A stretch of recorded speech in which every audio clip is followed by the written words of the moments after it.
On the cold winter evening of February 27, 1943, a team of 9 Norwegian commandos arrive at the Norsk Hydro electric plant. Their mission: sabotage the Nazis' heavy water production, which is vital to Hitler and his Nazis creating an atomic bomb. Gunnerside is a story that shows the dedication that people during the Second World War had to the cause. We weren't talking about a weapon of the ordinary sort. This was something which was extraordinary. This was something which would change the direction of history. This is one of the most important weapon production facilities in the entirety of Nazi Germany. Germany gaining access to this heavy water or to the technology of the heavy water plant would have been a disaster.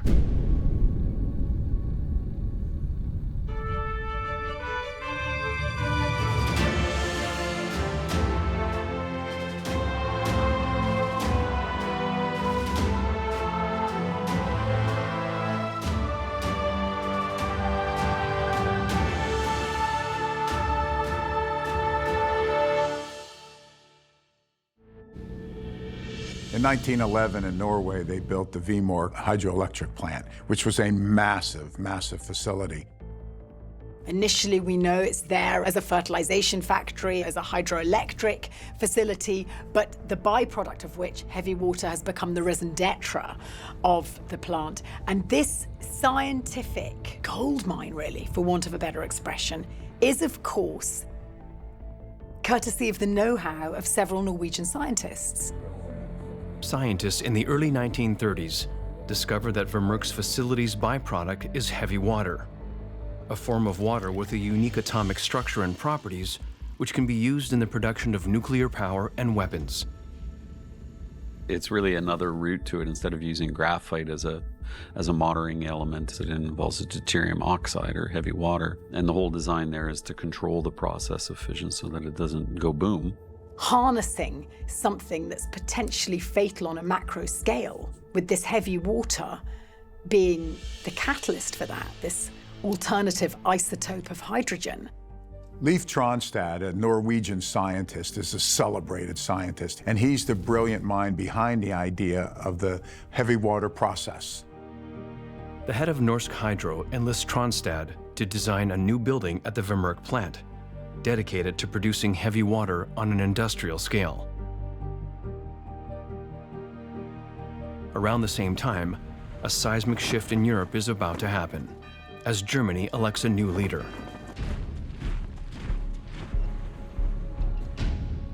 Hitler assumes power in 1933.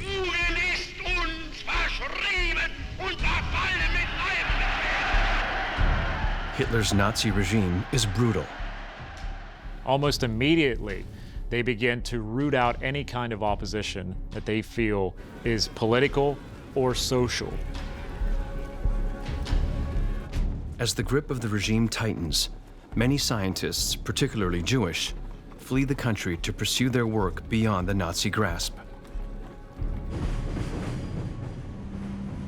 Scientific minds, when they leave a country, it's often considered a brain drain. So the country is losing their brain or their ability to innovate or advance technology, science, research.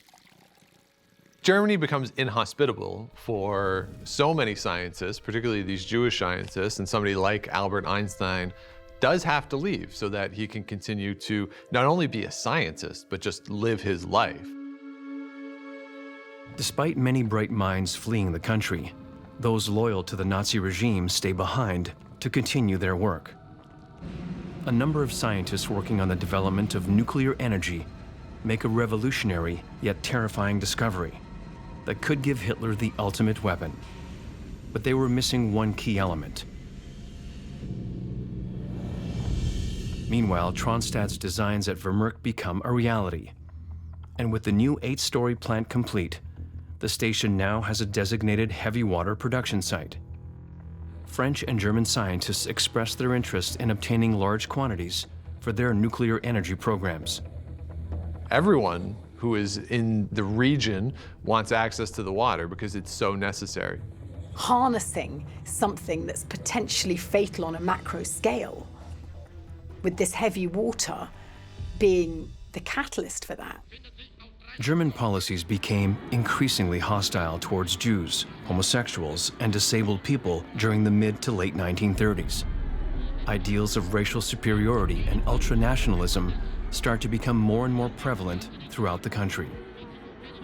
As early as 1935, they passed the Nuremberg race laws. It prohibits interracial marriage and relationships.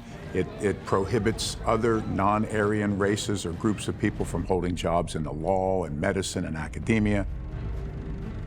In March of 1938, the Nazis annexed neighboring Austria, an early sign of their true expansionist ambitions.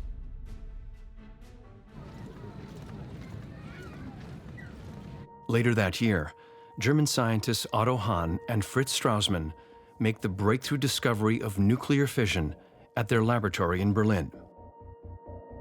These are the men who identify nuclear fission, this reaction that demonstrates or shows the way forward in terms of nuclear energy. And what do you need that for? You need that for the creation of a bomb. Once they have that knowledge of how to create the energy, the next step in terms of using it is actually very quick. News about the nuclear experiments in Germany travels quickly across Europe. French Nobel Prize-winning scientist Frédéric Joliot-Curie writes a letter to his Soviet colleague, alerting him of the Germans' discovery. The news also reaches Niels Bohr, a leading Danish scientist who is preparing to leave on a trip to the United States. Once arriving in New York City, he shares this news with prominent American scientists, sparking the beginning of the American nuclear energy program. Since the news of what could be done with the heavy water had become common scientific knowledge, every intelligence agency was interested and was actively perhaps pursuing some plan of gaining access to that heavy water. Within the span of less than a year, each major power begins to ramp up their nuclear research and experiments, recognizing the great potential of harnessing nuclear energy.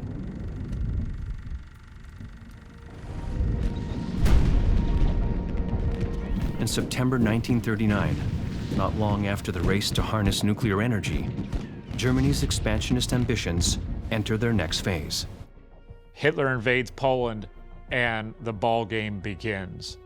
Poland is the trigger.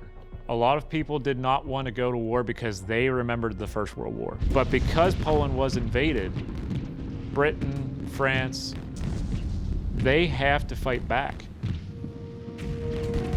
As Europe descends into war, the Nazis continue their pursuit to harness nuclear energy and develop a nuclear weapon. The French government recognizes the importance of the heavy water at the Vemork facility in Norway and begins attempts to smuggle the heavy water out of Norway. The French recognize how important nuclear energy is and how powerful it is. So they, of course, don't want Germany to have access to it. So in an interesting collaboration, prominent French scientists are working with the French intelligence service in trying to identify where the heavy water is being produced and get it out of Norway. The French intelligence services approaches Jacques Allier, who, before the war, worked at the bank that helped finance the project to build the hydroelectric plant in Norway. Because of his connections, they assign him the task of getting the heavy water out of Norway, but time was ticking. Norway is a country that has many proud scientific advancements. Norway's an industrial innovator, a manufacturing innovator. Norway also was sort of a reservoir of natural resources. There's a huge number of reasons why Norway is targeted really early on. For a start, it's got absolutely crucial ports. It's Atlantic facing. If you want to win the battle at the Atlantic, you need access to their ports. You also need access to their airfields. So on the geographical front, in terms of winning a strategic war across that Atlantic facing perimeter, you need Norway. All this makes it an even more compelling target for Germany. French intelligence service member Jacques Allier flies to Norway with a fake passport and a fake name to meet with the director of Norsk Hydro. They had enough foresight to realize the Germans were hell-bent on getting an atomic bomb, so they were keen on getting the heavy water out of the Norwegian hydroelectric plant before the Nazi invasion. Once in Norway, Allier secures all the heavy water, 180 kilos worth. But he fears the Germans might be onto their plans. In order to avoid capture, Allier books 2 separate flights, one with the heavy water to Scotland, and another as a diversion to Amsterdam. The Germans chose to force down the wrong plane. We've got the heavy water, all 180 kilograms, out of Norway, you know, and it's on the road. It's moving faster than Rommel's panzers. But the problem is, this is just a temporary setback for the Germans. As the heavy water is secretly smuggled into France, the Nazis continue their invasion of Europe. Germany invaded Norway in April of 1940. The conquest of Norway by Germany tends to be seen as pretty rapid, but it does take some time to happen. And Norwegian resistance is the reason why it does take some time. As thousands of German soldiers are deployed across the country, Norwegians put up a fierce fight.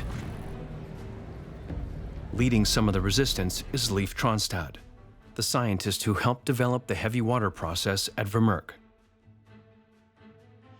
Despite the efforts of the Norwegians, they cannot hold off the German advance. Germany, by June of 1940, is firmly in control of Norway, including the hydroelectric plant. Having quickly gained the upper hand, the Germans continue their aggression and launch their campaign against France, only 1 month after the invasion of Norway. Prime Minister Daladier and his military advisors think that they can hold any two-front war which may come out of this push into Poland by Germany. The French retreat, both mentally and physically, to the Maginot Line, which is this extended network of fortifications along the Franco-German frontier. The French, having underestimated their enemy, are overwhelmed by the onslaught of Germans pouring into their country.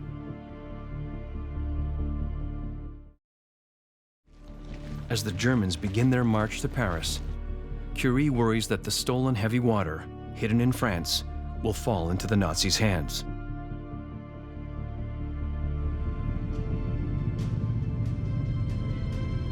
When it becomes clear that France cannot hold off on the Germans, Joliot-Curie and Jacques Allier decide to move the heavy water from France to England.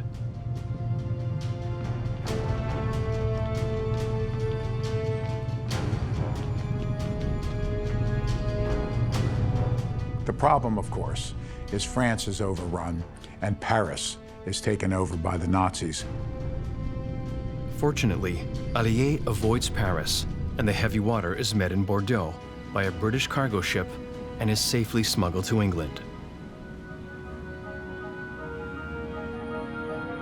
Although both Norway and France have now fallen to the Nazi regime, the Norwegian scientist Leif Tronstad is not ready to give up. Before the Norwegian government flees for England, before Tronstad, the great scientist, flees, they establish a resistance movement and an intelligence network around Norway. So even though Tronstad and the king and others are in exile in England, they have resources on the ground. So Leif Tronstad knows a lot about what's going on in the plant. He has the ins and outs. He's basically created an underground spy network of his own with him at the head of this spy network. He's keeping the British informed. So the Norwegian resistance monitoring what's happening at the plant is important, one, so that they know what's going on, that they can keep track of what the Germans are doing, but they can also report back to allies in other countries. With his spy network, Tronstad is able to provide British intelligence constant information on the Nazis' activities at the plant. In a war like the Second World War, information is so key at all levels. So the more information you have about what the other side is doing, the better you can plan and the better you can create your own strategies moving forward for how you want to proceed. The Norwegian High Command in England is very important to the understanding of the resistance movement in Norway.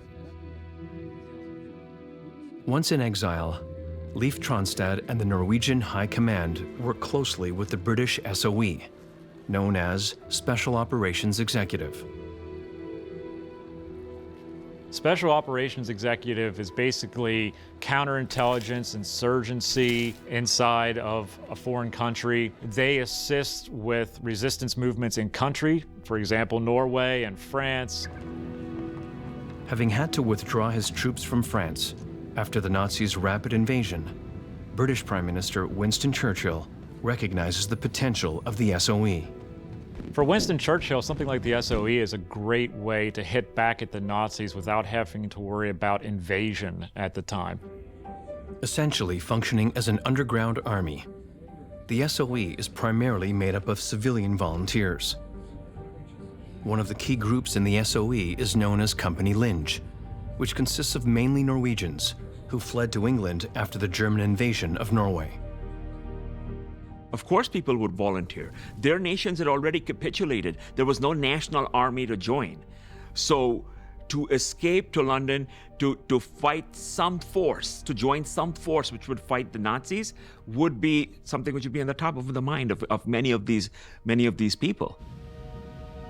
As the Nazis tighten their grip on the occupied nations of Europe, the Allies continue their nuclear research. American scientists at the University of California and Columbia University are working on various methods of harnessing nuclear power. Recognizing the potential and urgency in utilizing this great new source of energy, the British in 1941 released the Maud Report, which contains plans for producing a nuclear bomb. So there's a real rush for them to develop a capacity. That's articulated by 1940 in the possibility of developing a uranium-based weapon. American intelligence was now trying to beef up and meet the threat that they now have on what would become a two-front war.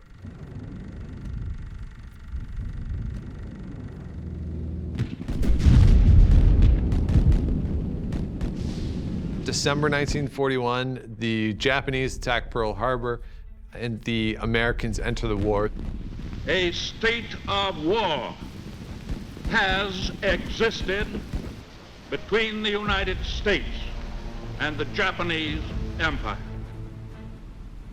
Only a month after the U.S. is attacked and officially enters the war, President Franklin D. Roosevelt gives his approval to his science advisor for the construction of an atomic bomb. This marks the start of the Manhattan Project. So it only takes about a month, a little over a month, for Franklin Roosevelt to give the green light on the Manhattan Project. By early 1942, it's clear to the Allies that the Nazis are hyper-focused on harnessing nuclear energy.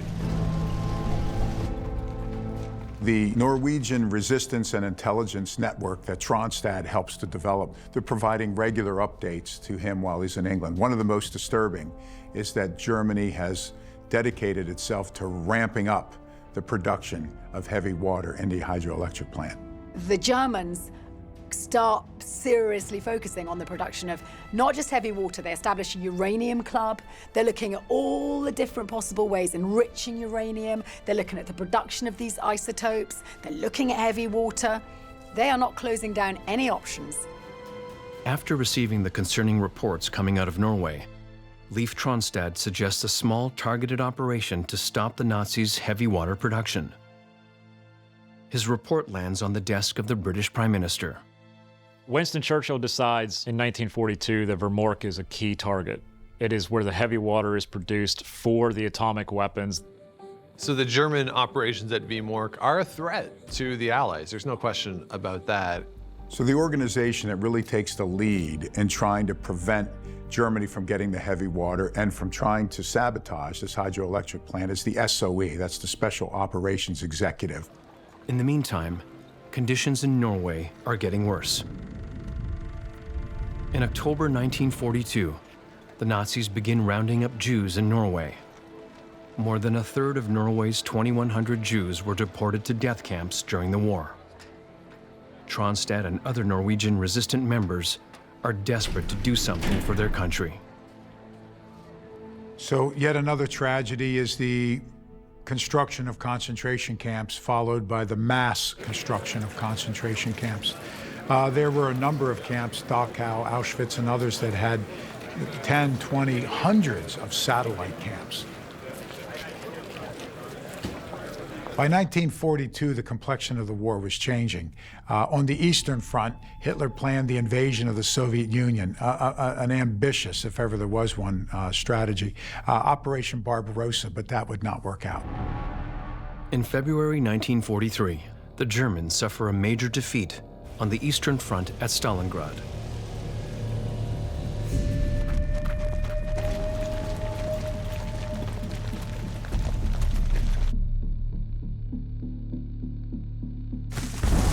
With over 100,000 casualties, this loss reveals that Germans are not invincible. Although things looked bad on the Eastern Front, the Germans were getting closer to developing a weapon that could change all that. They want more of it. They want almost unlimited amounts of heavy water. They're bound and determined to get an atomic bomb. Recognizing the dangers of allowing the Nazis' production of heavy water to continue, the Allies are desperate to stop them. Once planning for the attack on the Vemork plant begins, Tronstad insists on a small targeted attack rather than a bombing rate. His greatest concern is that the Allies would simply bomb the area. And in doing so, he pointed out, importantly, that it probably wouldn't do the damage that you imagine. Despite Tronstad's insistence on a small targeted attack, he's overruled, and British soldiers begin training for a mission called Operation Freshman.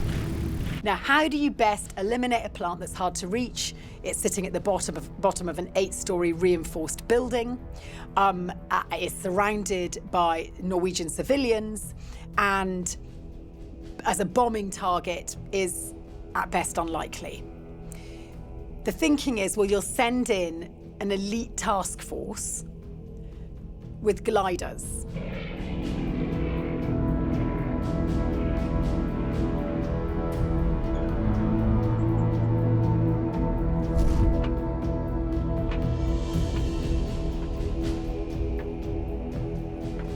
Halifax bombers take off from England, and they're towing these Horsa gliders. Throughout the war, the Allies successfully utilized gliders on various commando operations, specifically for infiltrating behind enemy lines. Gliders are a very scary thing when you're on the inside of them. When the glider is pulled from basically its tow plane, it is on its own. The problem is, number one, it's a long flight to Norway. Number two, the weather is horrible. And these gliders crash on impact and kill some of the men on board. The survivors are found by the Germans, and they are all killed. At that time, German soldiers had an order to kill any enemies that were involved with commando operations. So that means every SOE man is killed on this raid. That means the gliders are ineffective against the Axis in that point. And that also means the Germans understand that Britain sees something in this plant. Preventing the Germans from gaining access to the heavy water was so important that a few setbacks would not have deterred people. Even losing the element of surprise now just means you have to plan differently. After a disastrous first attempt, the SOE turns to leave Tronstad and Company Linge to lead the next attack. This mission is given the name Operation Gunnerside. Tronstad is the perfect person to try to disrupt the plans at Vemork. He knows it better than anybody else. He is the one who you would want to be in charge of this operation. He knows exactly what the plant is capable of, but he also knows every nook and cranny of the space. So he can best come up with a plan to disrupt what the Germans are trying to do. To pull off this daring mission, Leif Tronstad handpicks a small team of Norwegian patriots who, like him, fled to England after the Nazi occupation of Norway.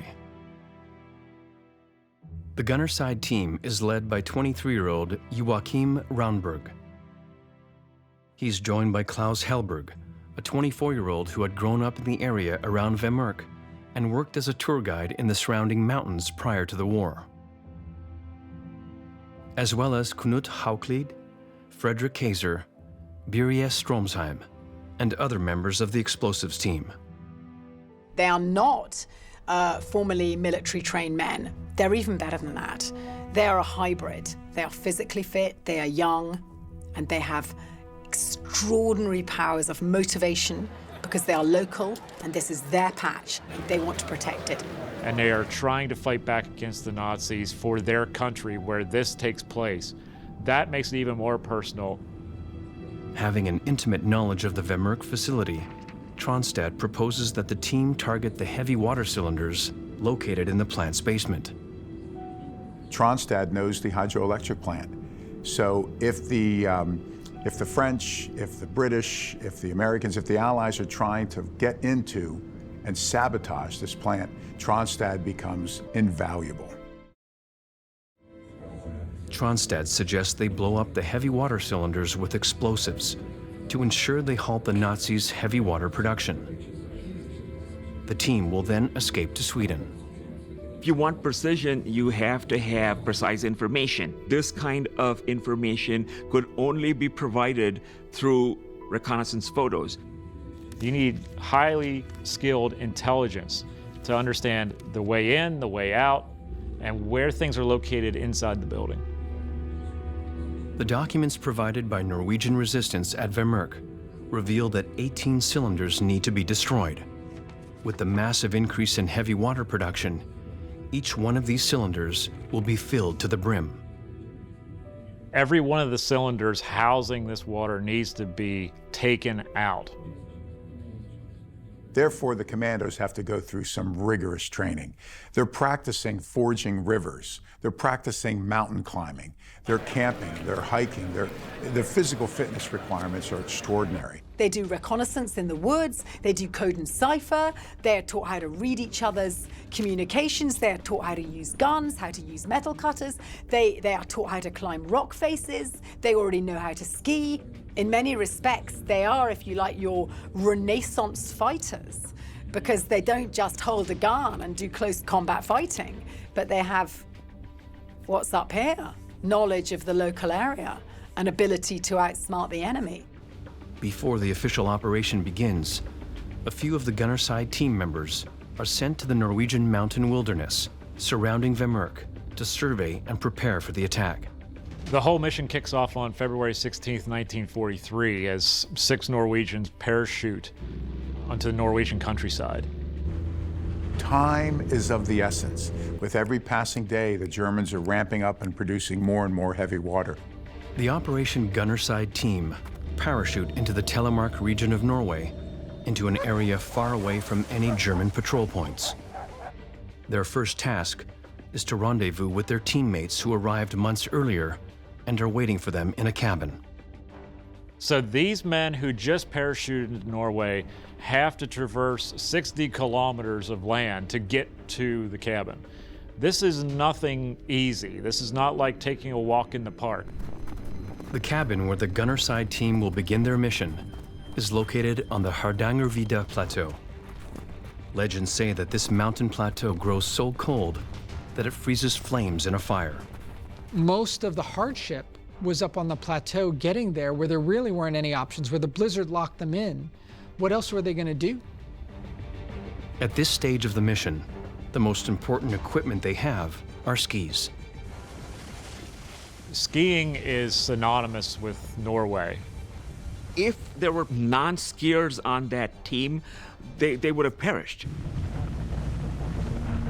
Once the team arrives at the cabin, they're hit with a massive blizzard. Landing in the middle of a blizzard, you have to shelter in place, because if you go out into the snow in a blizzard and you don't have really any wayfinding markers, it is a death trap. The bad weather is a delay they could do without. The clock is ticking. Meanwhile, across the Atlantic, the Americans continue with their nuclear research at an unprecedented pace.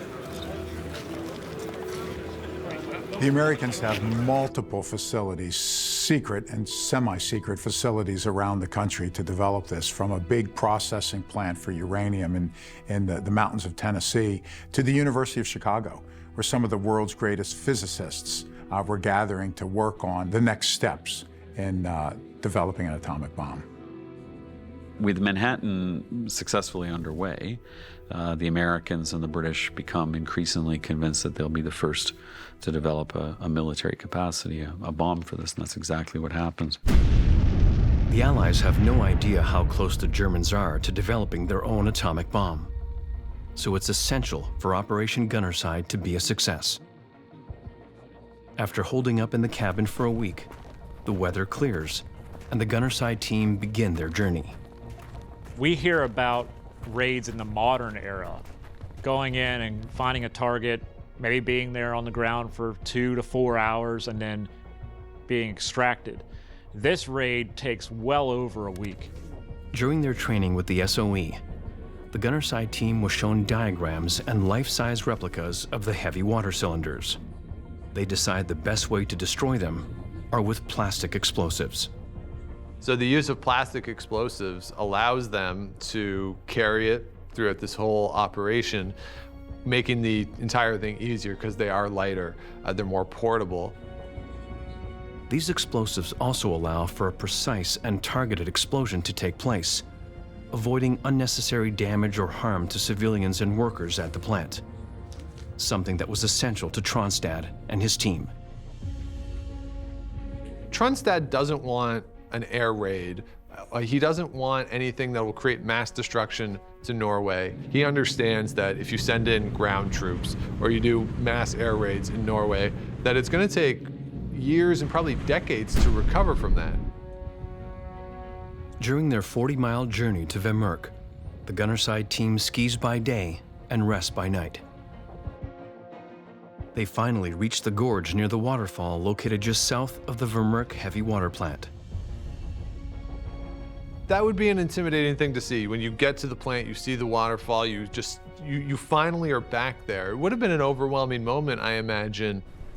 And in front of the factory is a massive ravine, a huge gorge with a bridge leading over it into the hydroelectric plant. The bridge is guarded, heavy security, which means you either have to scale down this mountain or you have to forge a deep ravine, crossing an icy waterway and climb back up to get in. All the while, it's surrounded by barbed wire, lights, guards, mines. So getting into this hydroelectric plant is not going to be an easy task. During their occupation of Norway, the Germans stationed hundreds of thousands of troops in the country, 1 soldier for every 8 Norwegians. The reality of the occupation, once it starts becoming apparent, is already too much for people to bear. The occupation brings severe economic hardships to Norway. Food and other basic commodities become scarce, and the country faces a real risk of famine. The Gunnerside team waits patiently outside of the Vemork plant, observing the German guards. They know that crossing the heavily guarded bridge is impossible and have figured out an alternative way of getting inside the plant. There is one place that they can go in, and they can find their way in, and it leads right to the plant, and that is the railroad line. Realizing this would be their only way in via the railroad line, Raunberg leads the team down into the frozen gorge. The valley is very windswept. You can imagine when you walk between buildings and it's really windy, that wind forces through there harder than if you're on the other side of the building. It's the same with this valley. That is a very dangerous place to be. It's a 600-foot gorge down to the Mana River below. By the way, this is the bleak midwinter. Freezing conditions, ice, snow, and a fjord. Not even pretty in summer, by the way, that you would have to negotiate.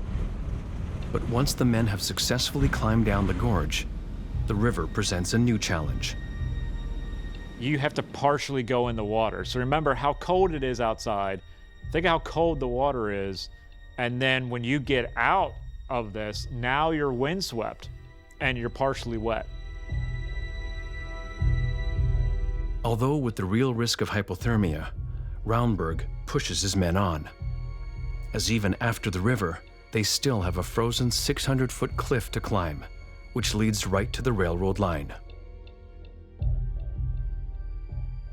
So it's one thing on top of another on top of another to try to make your way to this plant. This is how important this raid is, that men are willing to go to this length to make sure that Hitler doesn't get his atomic weapon.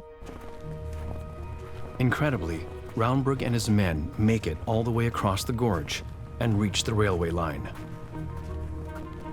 Extremely challenging, extremely demanding. And let's not forget that besides all these physical demands, there's also the psychological demand of, I've not come here just for a cross-country ski trip.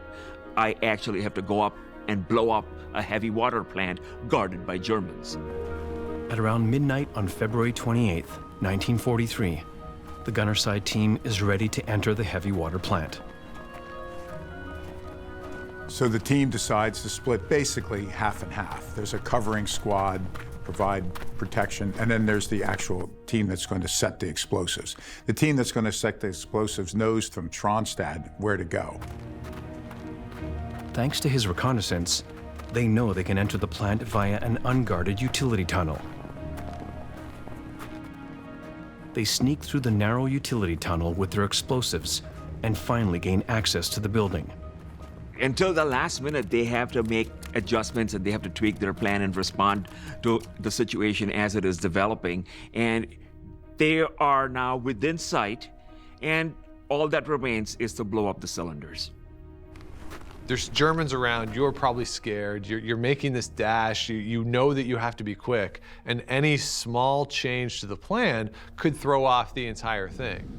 They finally reach the basement, and there's 18 massive containers, and as Tronstad worried, their worst fears are realized. They're full.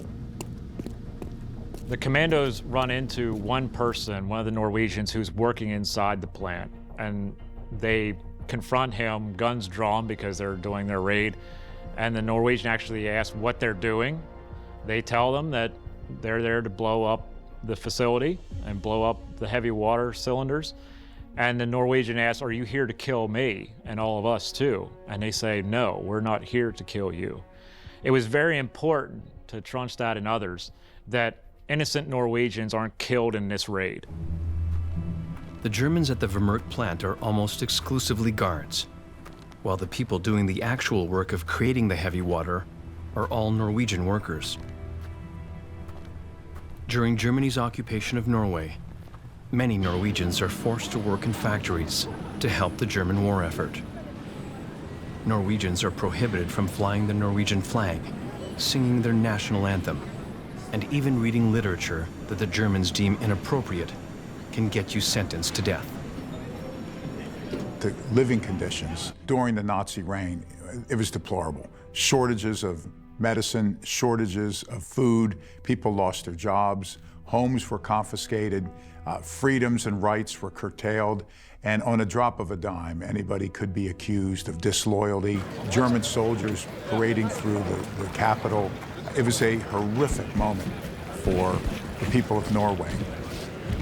Imagine being in Norway. Imagine being under occupation, the indignity of it, the paucity of any kind of entertainment, of decent food, of proper employment, the compromises that are constantly being made. And this is, I think, something very hard for the Anglophone world to get their head around. In Britain, we don't have the heel of the jackboot arriving in our country.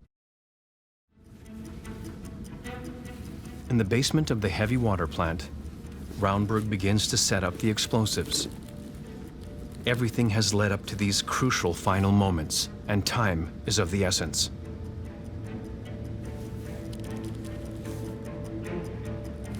The explosives have to work in full for everything to go properly. Every one of the cylinders housing this water needs to be taken out. So they are issued explosives that are kind of like what we would think of as more like a C4 putty. It's kind of a thing that can be placed in different areas and twisted around, molded to a location, and then ignited through having a primer placed into it, which is clipped off, and then you have a few minutes to get out of there. But halfway through setting up the explosives, it looks like the game is up. The blast team is busy putting their explosives on the canisters when all of a sudden a window shatters next to them. Now imagine what had to go through their mind. They thought they were caught, but it was one of the teammates. Imagine the chaotic scene in their minds of what was transpiring when they realized that one of their teammates was the one who broke the window. And I'm sure that he didn't hear the end of that for a while. After a heart-racing moment of thinking they had been caught, Raunberg continues to finish setting up the explosives. Meanwhile, Stromsheim is sent to open the exterior basement door for an easy escape while Kaiser guards the Norwegian workers. Every second spent inside the plant increases their chances of getting caught and the mission being a total failure.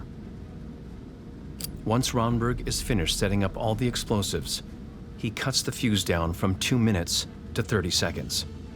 He checks the explosives one last time and lights the fuse. The shorter the mission, the less likely you are to get caught. The fuses are lit, and the men exit as quickly as possible out of the plant.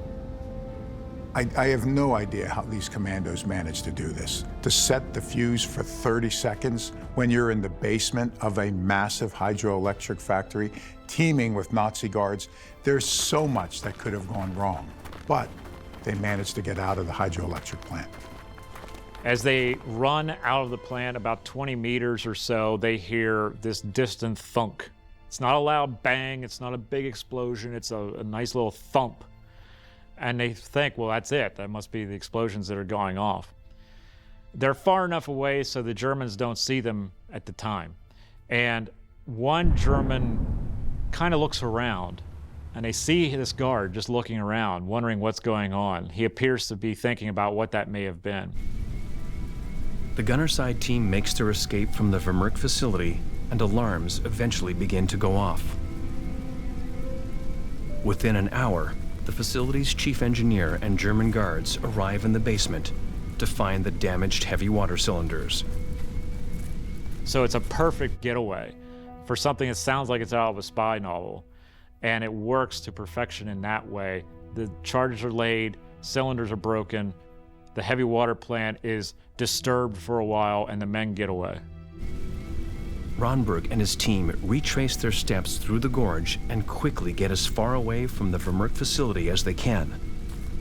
They know the Germans will be right behind them looking for whoever had done this.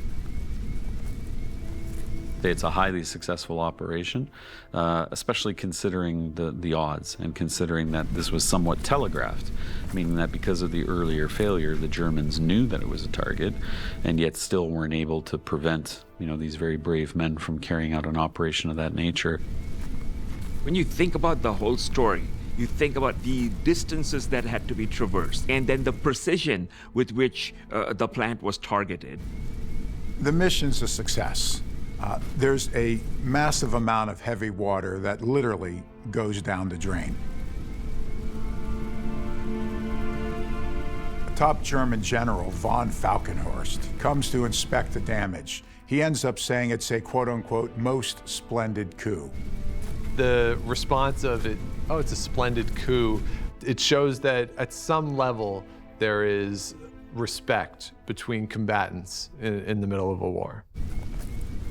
For as much as you might have respected what they did from a tactical standpoint, you obviously don't want to let them get away with what they did. So you do put on this major manhunt to try to find them, because this is the sort of thing that you can't just let go. You have to respond in kind in some way.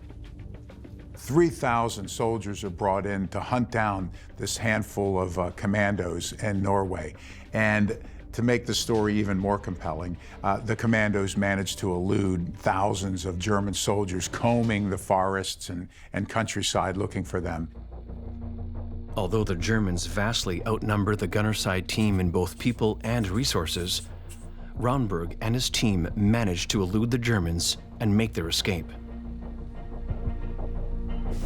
Several of the commandos somehow managed in the middle of the winter to ski a few hundred miles to Sweden, and they outdistanced the German soldiers. You know, they divide into two teams, and one stays in the local vicinity to try to draw the attention of German forces and basically hides in the forest and in the mountains.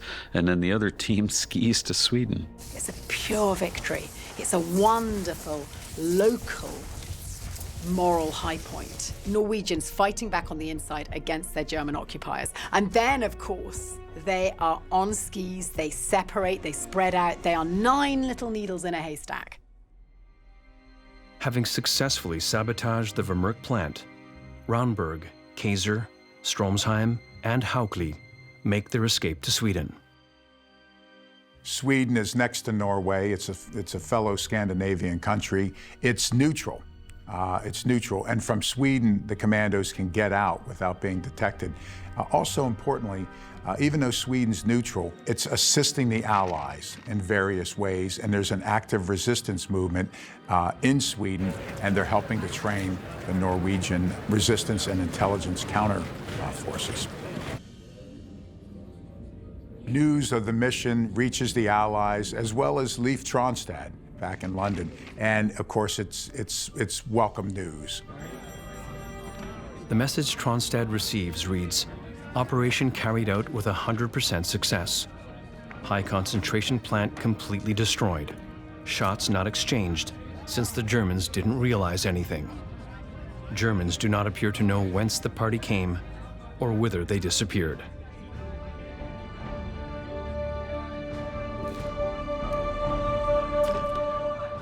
Operation Gunnerside is one of the most successful acts of sabotage during World War II, carried out by Norwegian patriots who had no formal military background. The SOE exercises are the only training they completed.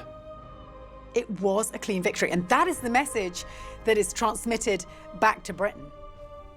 Scot-free. We blew up the place, we blew up the cylinders. Didn't even blow up the place, they just blew up the cylinders. And we made a getaway, and we've all left with our lives intact. Operation Gunnerside was a major success for the Allies and a crushing defeat for the Germans' nuclear weapons program.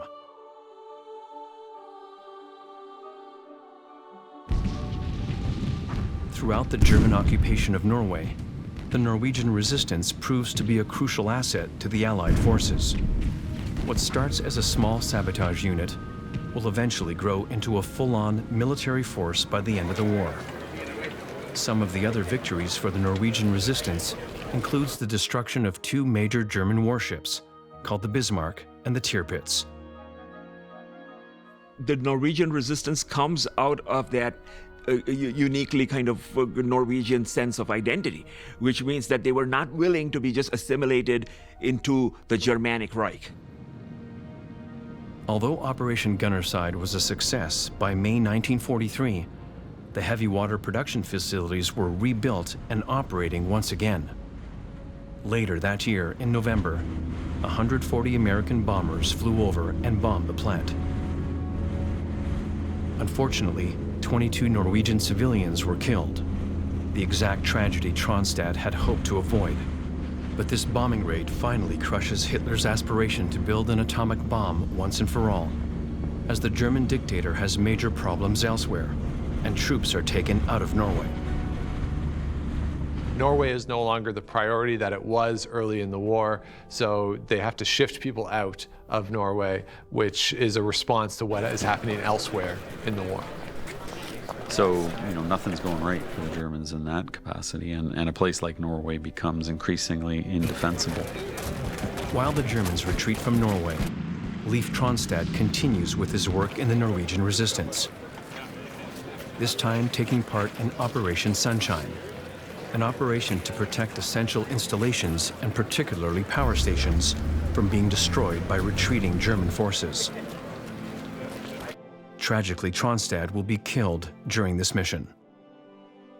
Kronstadt's end is therefore kind of poetic in a twisted, very ironic and sad fashion, right? Because, he dies the death that I suppose he and other resistance fighters ultimately planned for. This kind of immortalizes him as one of Norway's great heroes, scientist, a resistance fighter, a chemist, and a fallen hero in the fight against the Nazis. Him being part of that resistance afterwards and continuing just shows the commitment to the cause and shows how devoted he was to Norway. This is, again, the price that some people paid for this. I mean, that would have been enough danger for a couple of lifetimes faced by people like Kronstadt, but the determination to keep fighting the Nazis and to ensure that they're finally out of Norway. Gunnerside team leader Joachim Raunberg continues his work in the Norwegian resistance and goes on to lead other sabotage operations against the Germans.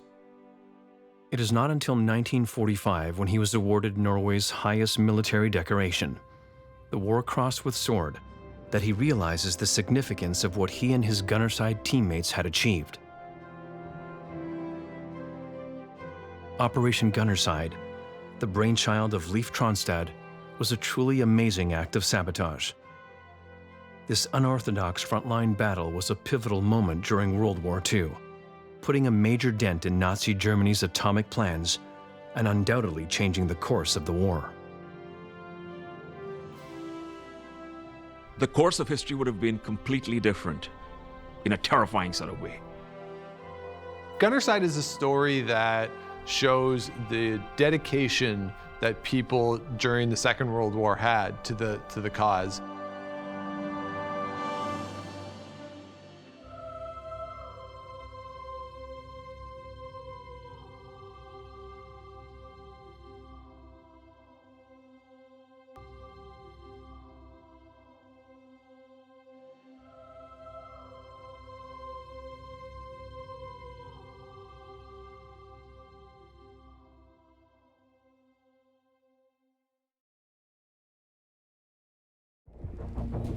June 6, 1944, D-Day. As the Allies are storming the beaches in the largest amphibious invasion in history, a group of light infantrymen are in the midst of a dangerous operation behind enemy lines that will be critical to the success of D-Day. The mission? To capture and defend 2 bridges near the Orne River in northern France, a crucial point in both the Allies and the Nazis' battle plans. Although small in stature, these bridges will prove immensely important in the battle for Northern Europe. D-Day is the beginning of the end for the Nazis and pretty much hinges on these 2 small bridges. It's got all the elements of a really cool secret operation, because it is. This was a feat of daring do. It was a specific enemy target, and one, crucially, that had to remain intact. But how did they get there, and how long can they hold out?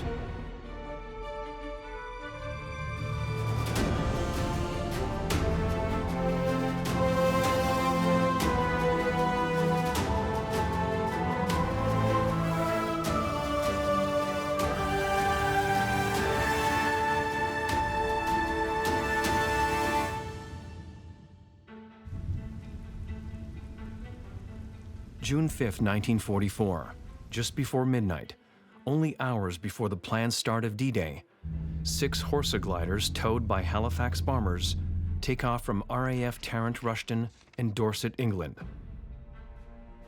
They are embarking on a mission that could decide the fate of D-Day. The weather's bad, it's overcast, it's drizzling, it's windy. They got to be able to get behind enemy lines safely and in a stealthy manner. Their mission is to capture 2 strategically located bridges, vital to ensuring an Allied victory. If this early mission is detected, it could undermine the secrecy and element of surprise for all of D-Day. The Allies aim to change the course of World War II, beginning with the liberation of France. With the invasion of Poland in 1939 marking the start of the war, the Germans are on the offensive. Hitler has his eye on France. This strategic location will provide a tactical base for air and sea attacks against Britain. In March of 1940, the Germans begin their campaign against France. The French army has been weakened by World War I, and France is officially under German control just 2 months later. Amidst German occupation, an elaborate resistance network is created by French patriots.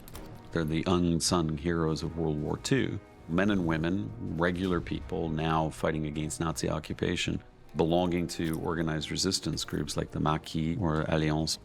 These operatives are essential to inform the Allies of German activity in the area. Aerial reconnaissance, at least at that time, could only go so far because we're talking about observing things from thousands of feet away. From very high up, there were certain details which would be available only to people on the ground. By 1943, the tides of war are changing for the Germans.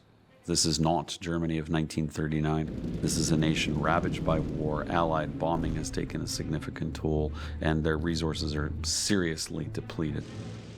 After a string of victories throughout 1943, the Allies regained territories occupied by the Nazis. The more successes you have, the more you believe that you can continue to be successful. And so you tend to go to bolder and bolder actions. The Allies formulate a plan to liberate France and bring an end to the war. Operation Overlord. 339 Allied divisions commit to this battle. Over 1 million troops in total. Resources are coming from virtually everyone who opposes the Nazis. So you have Free French soldiers, you have Canadians, the Americans, the British, and you have assorted persons from a variety of occupied countries. On June 6th, 156,000 of these men will attempt to land on the beaches of Normandy and what would become known as D-Day. We're talking about the greatest amphibious operation in history, and there's no guarantee it's going to work. The resource allocation for D-Day is like nothing else. There is no precedent for it, certainly not on that scale. It takes years in preparation. 156,000 men, 5,000 ships, 11,000 aircraft. This is going to change the course of the Second World War. Supreme Allied Commander General Dwight Eisenhower draws up plans to invade 5 beaches on the coast of Normandy, paving the way for an inland advance on the eastern flank. You are landing a force the like of which the world has never seen before. If you can't get them out from the beaches upon which they've landed, you've got a problem. You need to ensure you have your routes into mainland France. So you need to secure bridges out. 8 kilometers in from the Normandy coast, a bridge over the Caen Canal will allow the invasion force to quickly move east after landing. Another bridge just 470 meters east over the Orne River will provide a continued path inland from the beaches. We have to hold the bridge so that the thousands and thousands of men and trucks and supplies can move their way toward Paris and ultimately Berlin. Secondly, we have to hold the bridges as a choke point so that the Nazis can't reinforce their overrun troops at Normandy. Major General Richard Gale of the 6th Airborne Division is tasked with formulating a plan to complete this critical task. Gale selects Major John Howard to lead the operation on the ground. Major John Howard is the pin-up of the so-called People's War.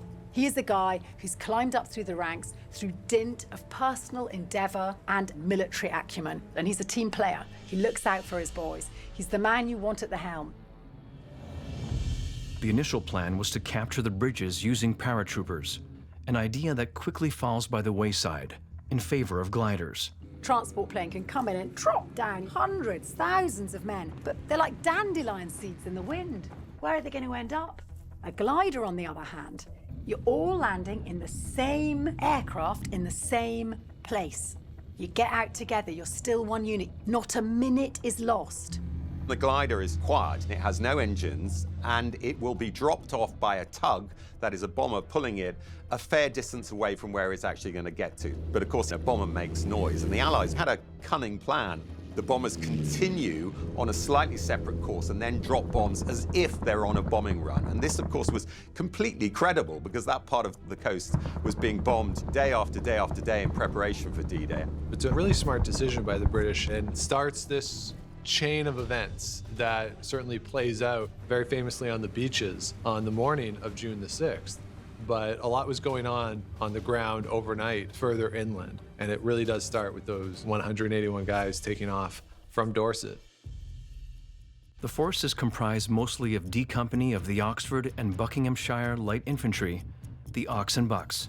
They're reinforced by 2 platoons from B Company, plus 20 Royal Engineers and 12 glider pilots. The gliders will land southeast of Sword Beach, where the British landing force is due to arrive hours later. Once the bridges are seized and ready to be reinforced, Major Howard will tip off intelligence officers with the code words ham and jam. As they approach their targets, Major Howard in the lead glider recognizes the area from reconnaissance photographs and knows exactly what the German defenses are down below. At this stage of the war, the Allies control the skies and take every opportunity to take aerial photographs of potential invasion sites. 17 million photographs. Every gun emplacement, every bridge, every infantryman, every pole to prevent the landing of a parachute, each and every one was noted. And of course, we're also getting information from agents on the ground, from resistance leaders, all putting together this picture. Certain number of ways in which you can attack a bridge. The Germans set up all the defenses in order to prevent that. They've got relatively formidable defensive positions. They've got machine gun nests on both bridges. On one bridge, they've got an anti-tank gun. Barbed wire and a trench system are set up around the bridges, manned by 50 riflemen and machine gunners. The 736th Grenadier Regiment of the 716th Infantry.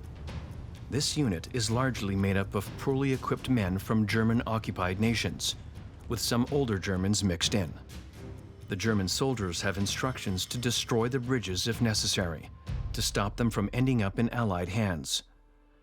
At 7 minutes after midnight on June 6th, the bombers, towing the British gliders, cast off their lines in preparation for landing. 3 gliders are going to land next to one bridge and 3 next to another bridge, 400 meters away. So it's a relatively tiny strip of land that they've got to land in, and they've got to land one after the other in synchronized order. Major Howard instructs the glider pilots to land with the nose right against the barbed wire, surrounding their assigned bridges. You don't have as much control of the aircraft as you would with an engine. So it's a great challenge, particularly to do it at night. In order to pinpoint this exact location in the dark, the glider pilots must execute the dangerous and risky task of performing a dive approach and pulling up at the very last moment, slamming the glider into the ground as smoothly as possible and hoping for the best. But as the glider landings begin, things don't go to plan. And the very first glider with Major John Howard comes in and sort of crash lands. The good news is it crash landed right next to the bridge. They were going too fast when they came in, and then the final violent stop, so violent in fact that the 2 pilots are thrown out of their seats and up against the windshield, and yet despite this, they land at exactly the right place. It couldn't have been more perfect. If you'd written that sequence of events in a novel, people wouldn't have believed it. With the bumpy glider landing, Major Howard's seatbelt is broken and he bashes his head on the ceiling, rendering him unconscious for a few minutes and with a possible concussion. When you're concussed, you're dizzy, headaches, sensory information, lights and sounds can cause pain that would make it very difficult for him to concentrate and very difficult to be efficient in his decision-making. Despite his injury, Howard leads his platoon out of the glider. 2 other gliders filled with infantrymen and engineers land nearby for the attack, all within 42 meters of the Caen Canal bridge. If the Germans attack the gliders now, the loss of life could be catastrophic to the success of the mission. But luck is on their side. The German sentries, only meters away, disregard the sounds of the landing gliders, assuming they're hearing falling debris from a crashing bomber. East of the canal, the 3 gliders approaching the Orne River Bridge are not so lucky. 2 of the 3 gliders land successfully, but the 3rd glider takes a wrong turn. This is the glider that contains Howard's second-in-command, Captain Priday, and this goes completely off beam. Although he's missed his target, fate will hand Captain Priday a different role on D-Day.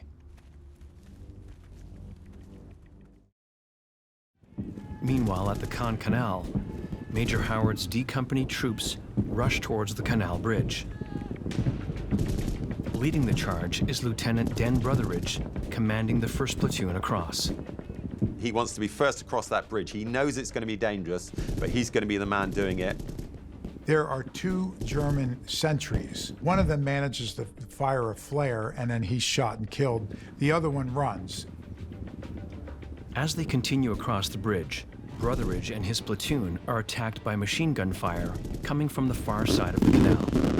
And one of those bullets, sadly, goes through Brotheridge's throat, and he's mortally wounded.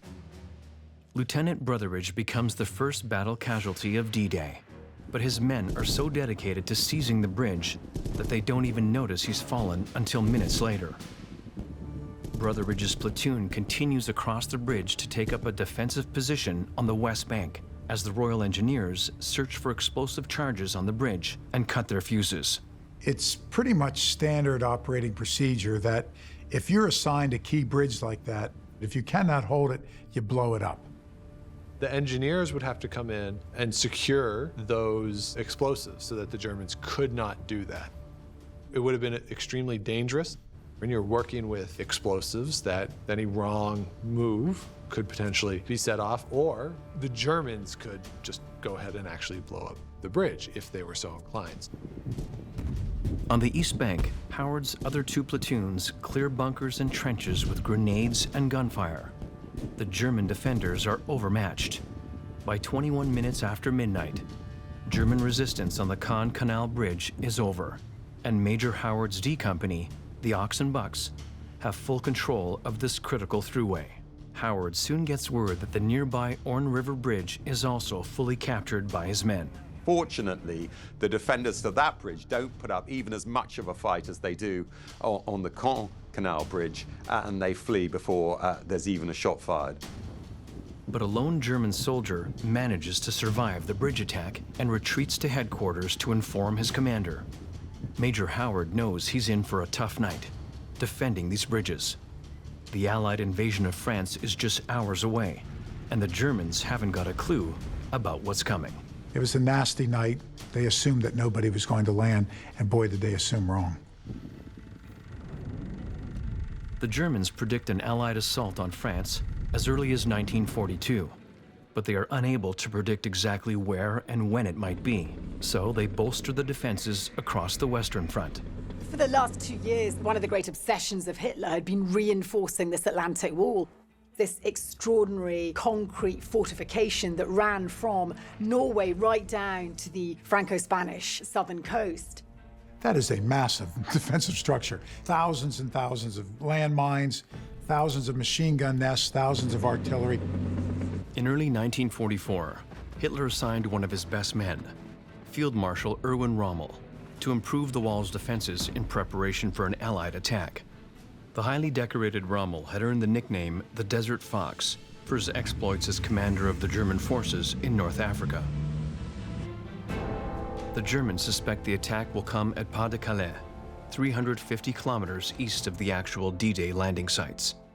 Ideally, you want the shortest crossing, and that was this crossing from Dover to Pas de Calais. So it was identified as being the location where the Allies would hit back at German occupation in France. And of course, we played to that presumption. The section of the Atlantic Wall at Pas de Calais is strengthened with an enormous amount of concrete and steel, and the Nazis install 3 major gun batteries, pointing their 406mm cannons at Dover, England. There were things called hedgehogs, wedged down into the ground with a sharpened spike at the top. The boats would have been hung up on the hedgehogs, which would have caused a massive water traffic jam and prevented the Allies from landing. In the months leading up to D-Day, the Allies launch a massive disinformation campaign aimed at keeping the Nazis' attention on Pas de Calais. But the actual attack will happen in Normandy, and the first Allied troops are already on the ground. 30 minutes after the gliders first left for the coast of Normandy, the capture of the bridges is complete. Major Howard sends the magic words back to British intelligence operations, ham and jam. This signifies that reinforcements can begin to move in to bolster the troops. But one of the 6 gliders is still missing. Major Howard's second in command, Captain Prudet, realizes that they have landed in the wrong place. The nearby bridge is not the one he's meant to capture. First of all, they're let off in the wrong place by the tug, and then the pilot of the glider mistakenly identifies the Dives River as the location where he should be. Now, this group have now got a problem. He's going to be feeling the level of anxiety. So he's operating in a vacuum where he doesn't know what's happening, and he bears responsibility as second in command for making it successful. He has to make good. He's luckily used to having a bit of military authority. He's clearly got his wits about him. And he buckles down and secures a bridgehead on the Dives River. Although this isn't Prudet's original objective, he decides to capture the bridge anyway. The Germans put up a fight, but they're no match for Captain Prudet and his men, and the bridge is taken. This was a job that's actually been assigned to the 1st Canadian Parachute Battalion. And once they've secured that bridge, they then begin to move back towards their actual location, which is Ranville and then those 2 bridges. Around the time that Howard and Prudet are securing their bridges, other Allied missions are beginning, paving the way for the D-Day landings later that morning.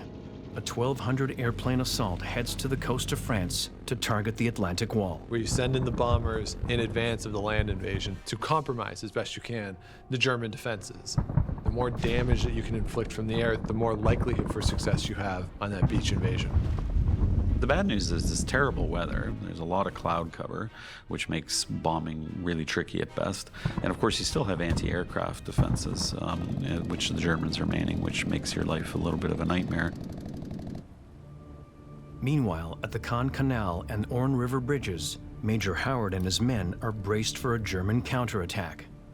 They need to hold them long enough for the 7th Paratroop Battalion to get there in time to reinforce them. At around 50 minutes past midnight, the 600 paratroopers, led by Lieutenant Colonel Richard Pine Coffin, start to land in their designated drop zones east of the bridges. They're expecting 7th Para to arrive within the hour, but of course, as is the way with parachute troops who tend to be dropped over a dispersed area and it takes them a long time to finally all meet up and then get on the march, that 1 hour is going to string into more like 2. So you've got this crucial period that can this small group of force hang on until the Paras come to their rescue? While Howard is waiting for the 7th to show up, he gets a welcome visitor who had parachuted into northern France an hour earlier. Brigadier Nigel Poet is on a mission to set up a base in the small French village of Ranville. He was accompanied in his jump by a Pathfinder unit, a small advance force of paratroopers tasked with setting up the drop zones for the 7th. As Poet confers with Howard, they can hear the sounds of German vehicles in the nearby villages of Bénouville and Le Port. If reinforcements don't arrive soon, they will lose their hold on the bridge. What they're concerned with is what's going to happen if the 21st Panzer Division comes into play. The Germans build some impressive tanks. The Panzer, the Tiger, the Leopard. These tanks are larger and much more powerful than what the Allies have. There were multiple battles where it would take 2, 3, 4, 5 Sherman tanks to neutralize one of these massive German tanks.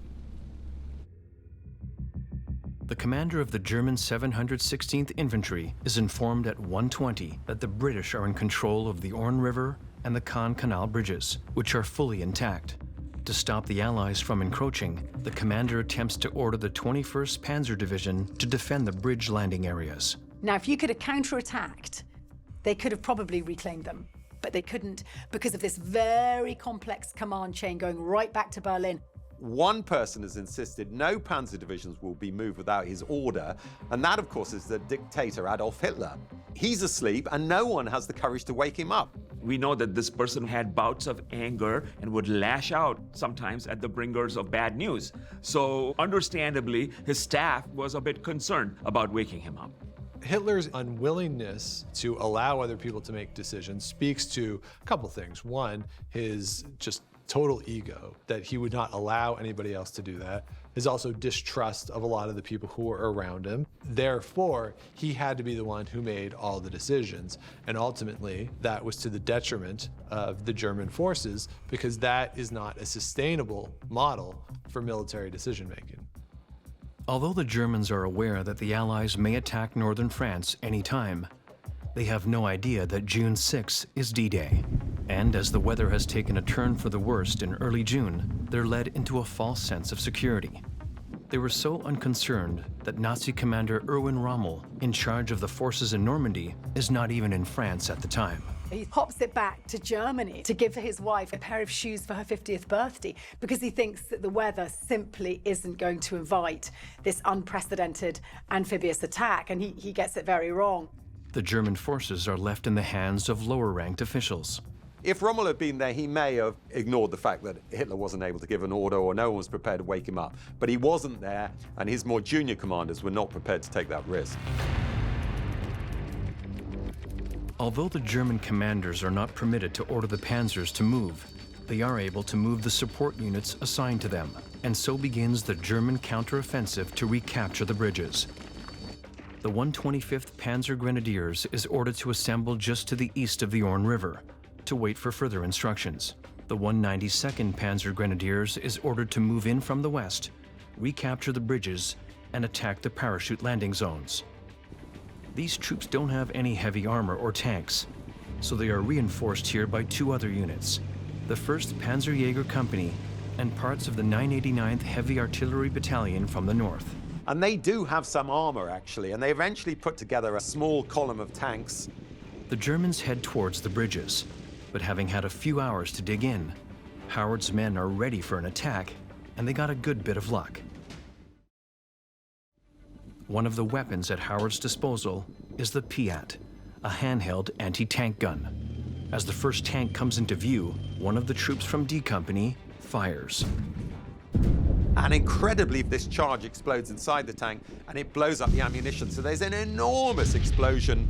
And this so terrifies the Germans that not only does the rest of that column back up, they're now convinced that there's a much stronger force at the bridge with really effective 6-pounder anti-tank guns, which they don't have. And this gives the airborne troops crucial breathing space. The 192nd heads back to headquarters in Bénouville to regroup. The German commander needs to assess the situation before attacking again.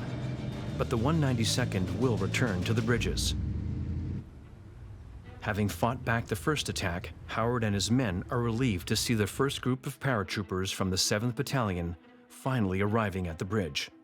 That's the moment where the squaddies, the ordinary soldiers on the bridge, can breathe the first sigh of relief, because most of the defensive heavy lifting from this point is going to be carried out by the 7th Parachute Battalion. Sometime later, the regiment commander, Lieutenant Colonel Pine Coffin, arrives with more men, for a total of 200 men in 3 companies, fewer than 50% of the men expected. Ultimately, a lot of those missing guys do trudge in later on, but it's all about getting the maximum amount of force into the right place at the right time, so that they can take up positions and defend it against a counterattack. The 7th A and C companies are positioned just outside of Bénouville, facing south towards the city of Caen, and B Company in La Poure facing Ouistreham to the north near Sword Beach, where the British troops will soon be landing. Howard's D Company is pulled back as reserved to hold the area between the two bridges. The 7th will bear the brunt of German counterattacks on the west side of the Caen Canal throughout the whole day. You've got 200 paratroopers, so they don't have any big guns. All they've got are handheld anti-tank weapons and gammon grenades to stop an armored attack. But you've got a potential force of thousands bearing down on you. While the men at the bridge are busy holding off the Germans, 8 kilometers away at Sword Beach, the British begin their aerial and naval assault, targeting the German artillery and coastal defenses in preparation for the beach landings. The landing on Sword Beach, as far as the Pegasus operation is concerned, is absolutely crucial, because this is where the relief is going to come. They don't know quite how long it's going to take for them to get through those defenses. So although they estimate they might be able to relieve the bridges by midday, possibly a few hours later, they don't know for sure. The first beach landings in Normandy are only a few hours away.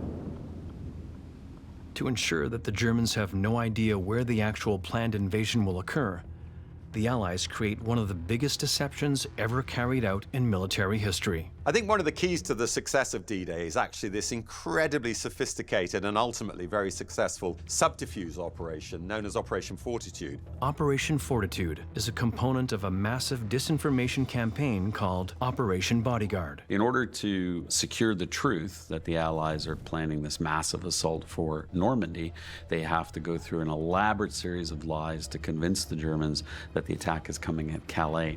And it requires significant moving parts, a lot of details, double agents working for the British who have cover stories, and then all of those military assets. To create the illusion of troops building up near southeast England, a phantom fighting force is created, led by American General George Patton. We had intercepted a German communication saying Patton is the most gifted general, the one they're most afraid of. So they knew Patton was going to be the tip of the spear, the point that led the invasion. And Patton's fake army, it was inflatable tanks, balloons, wooden structures. It was like a Hollywood movie set. In the months leading up to D-Day, decoy fleets of landing craft, simply painted canvases covering steel frames, are placed around the River Thames and other important waterways. Inflatable Sherman tanks are deployed and moved to different locations at night. Rollers are used to simulate tire tracks to keep up the pretense. To further ramp up the disinformation campaign, the Allies increase aerial attacks on Pas-de-Calais. They also hire an Australian actor, Lieutenant M.E. Clifton James, to pose as General Bernard Montgomery, the commander of all Allied ground forces. Dressed in one of Montgomery's uniforms, Lieutenant James, who bears a striking resemblance to the general, flies to Gibraltar and then Algiers, where he's sure to be spotted by German intelligence. It's hoped that the Germans will think Montgomery is in Africa. They won't be expecting the Allies to attack mainland Europe without him. And we knew from our extraordinary levels of intelligence that, in fact, the Germans had fallen for our plan hook, line, and sinker. And those cannon, the panzer reinforcements, the big guns literally on Germany's Western Front were pointing in the wrong direction, in the wrong place. There were multiple divisions redeployed to Calais. If they had been deployed at Normandy, that could have changed the whole nature of the D-Day landing. But ultimately, the success of D-Day could be significantly set back if the bridges come back under enemy control. This is now a strong possibility, as just after 300 hours, the Germans launch another attack.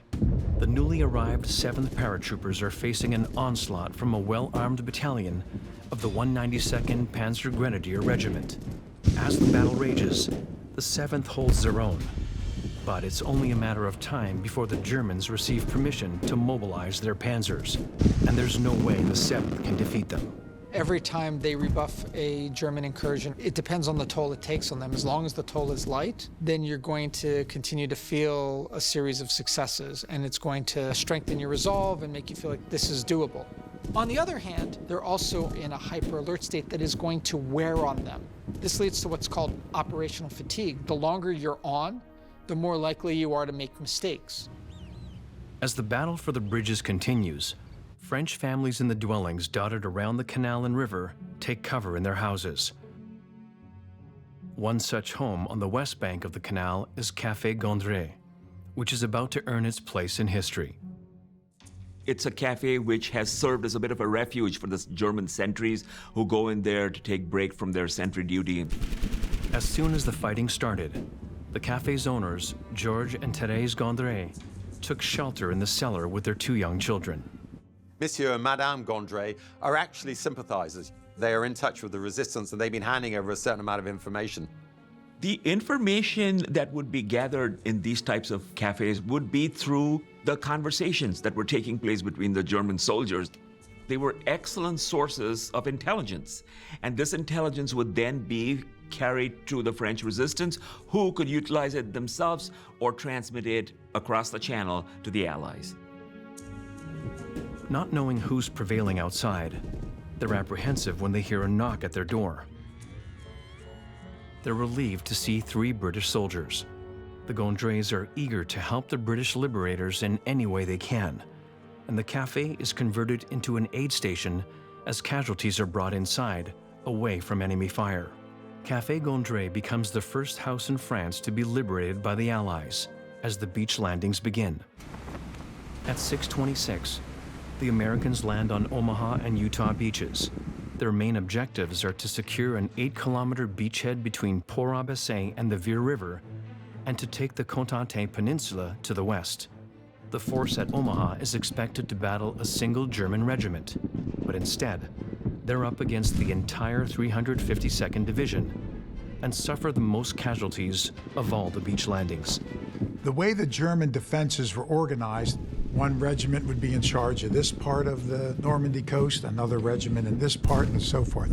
Right where the Allies came ashore at Omaha, it constituted the division between two different regiments.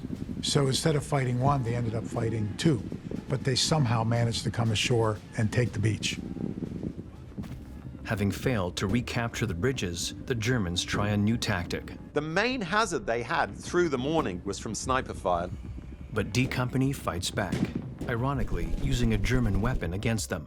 They bring the anti-tank gun into action and actually manage to knock out a water tower that they're convinced the sniper is hiding in.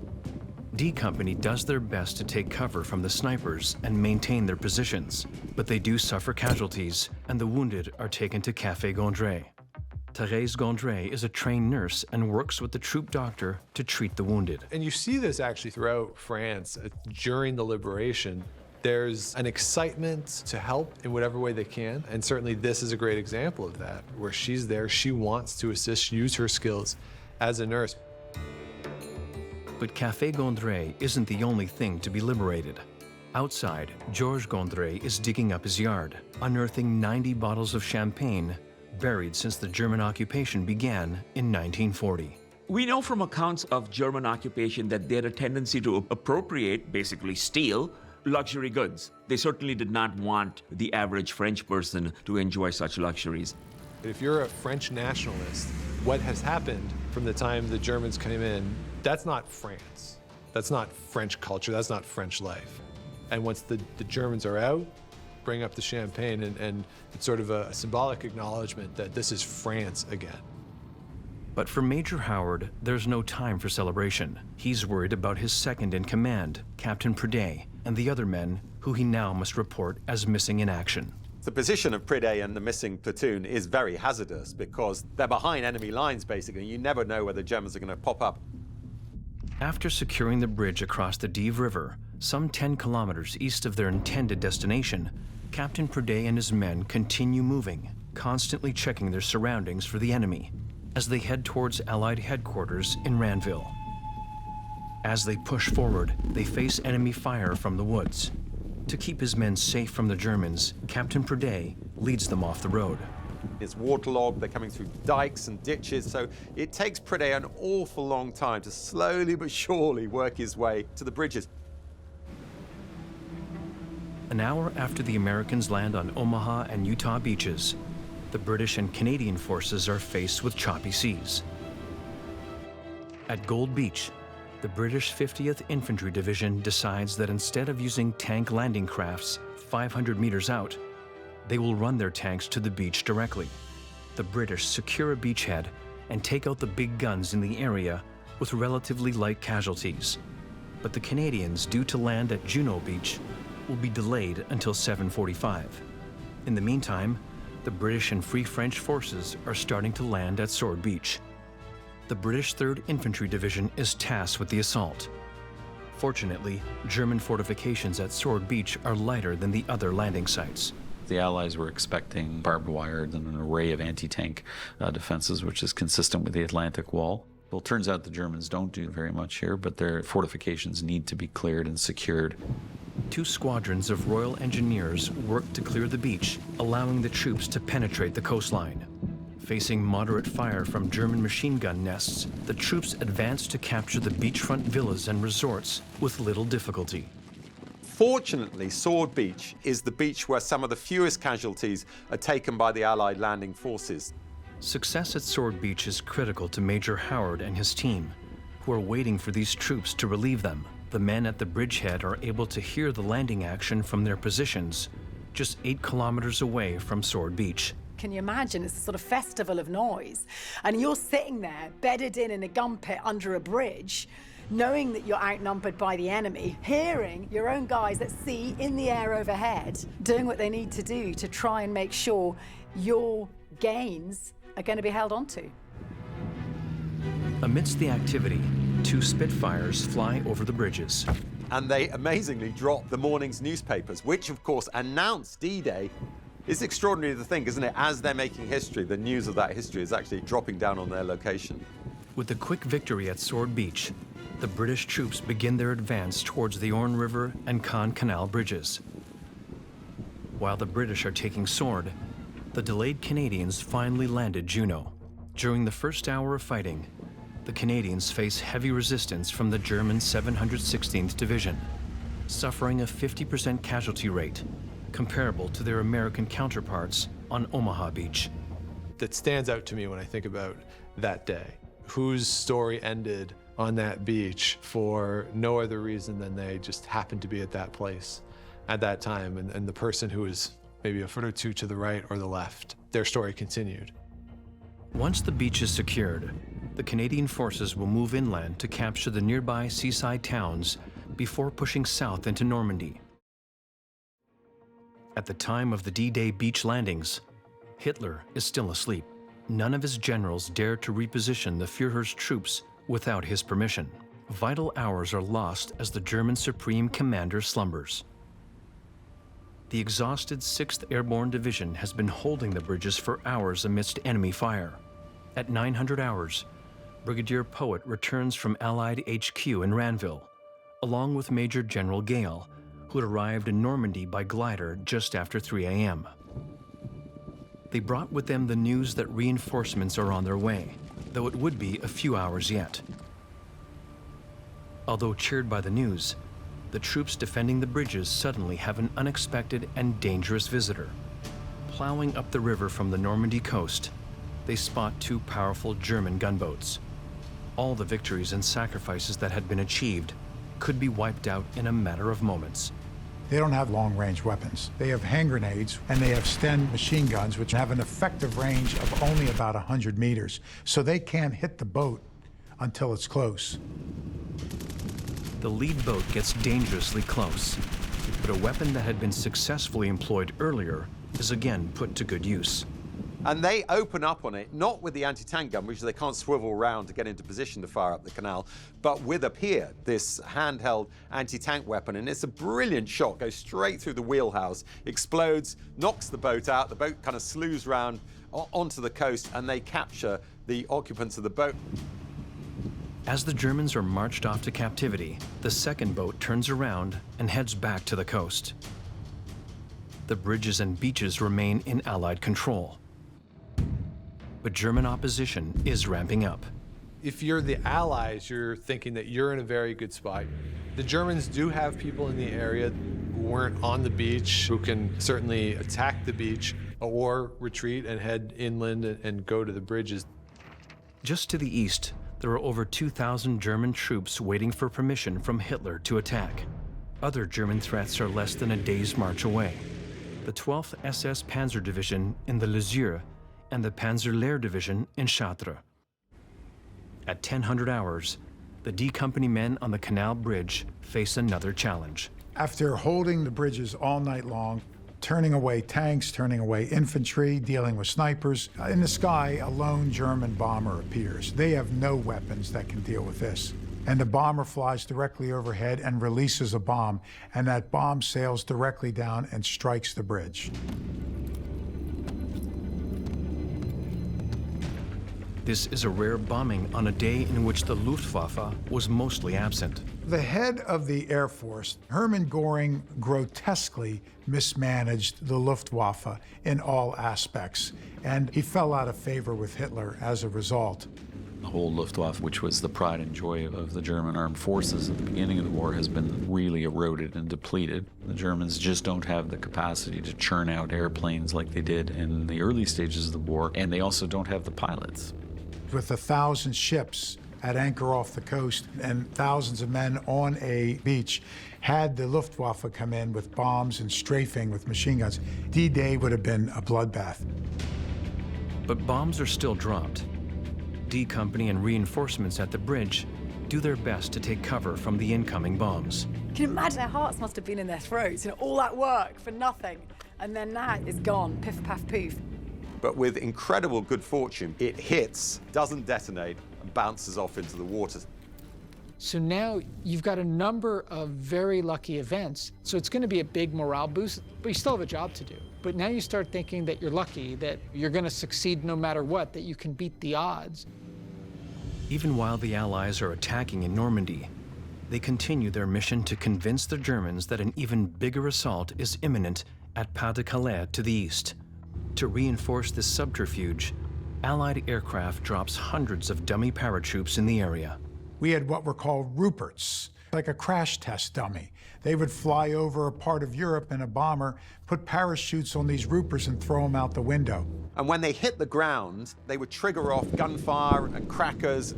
They even landed special operations troops to play phonograph records to make it seem like you could hear their voices, and incredibly sophisticated. And this, of course, happened well away from the Normandy landings. The Germans had spotters, literally from Norway down to Spain, and they would see this and radio back, "It's here."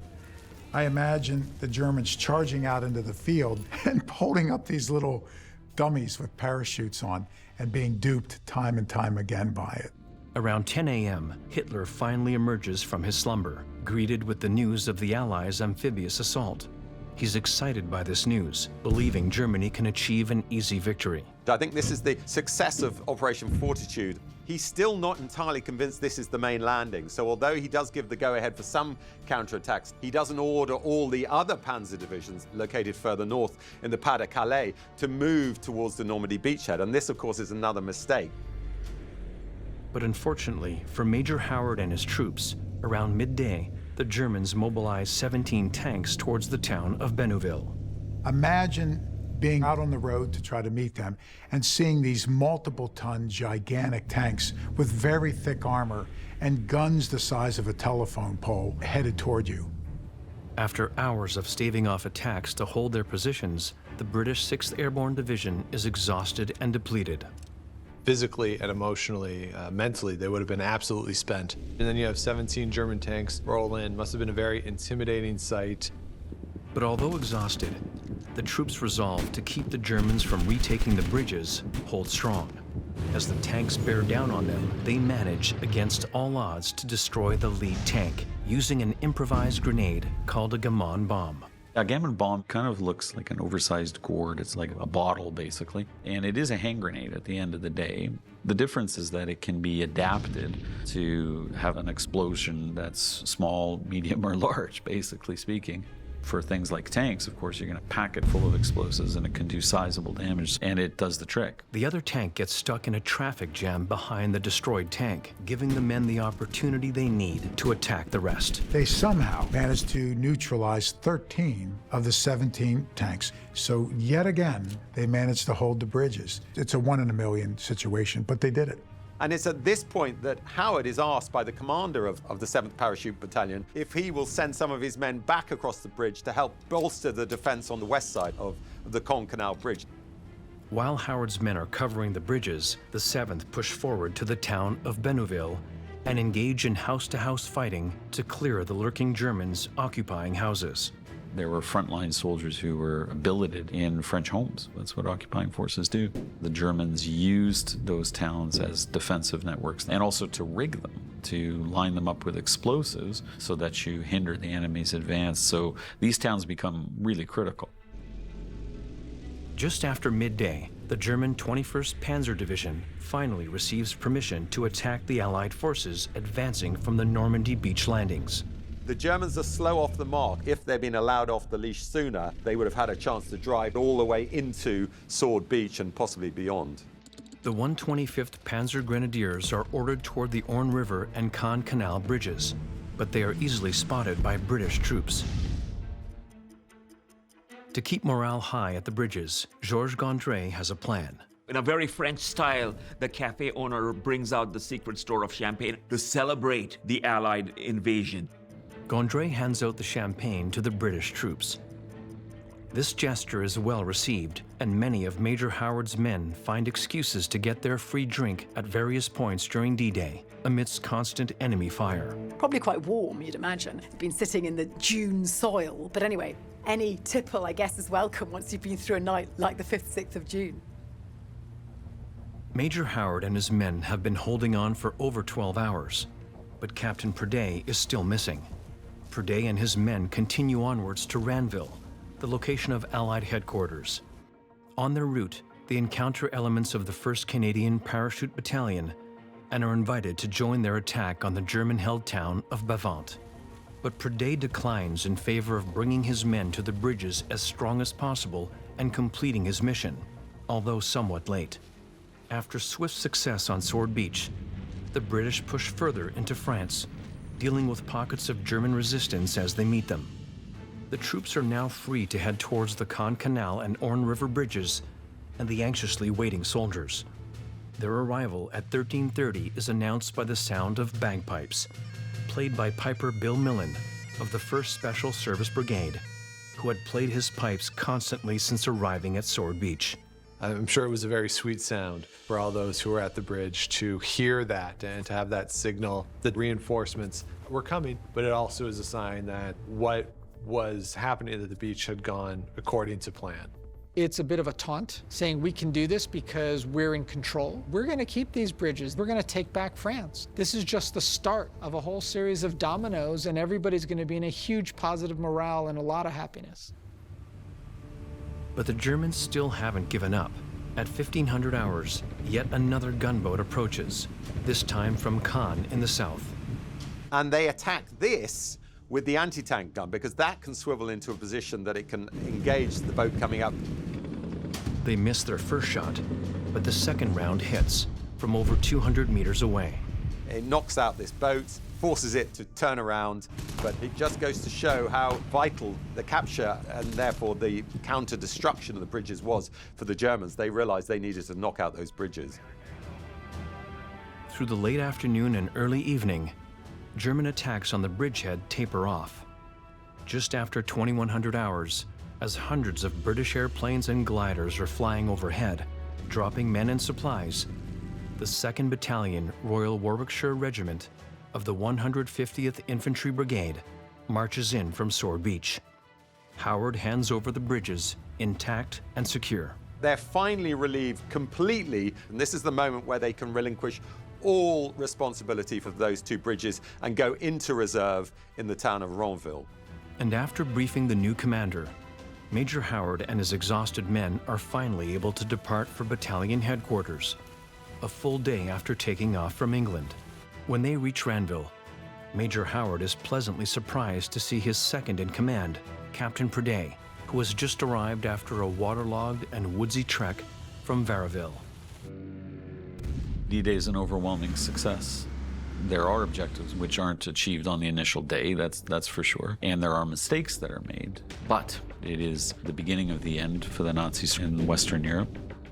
Over 150,000 troops arrive on D-Day, and by June 17th, over 500,000 soldiers are on the ground to push the Germans out of France and move inland to liberate Europe. A month after D-Day, the 2 bridges are renamed to honor the British, who held them strong throughout the long battle. The bridge at the Orne is renamed for the gliders, and the bridge over the Caen Canal is renamed Pegasus for the logo on the airborne uniforms, and the road leading to them is now named for Major John Howard.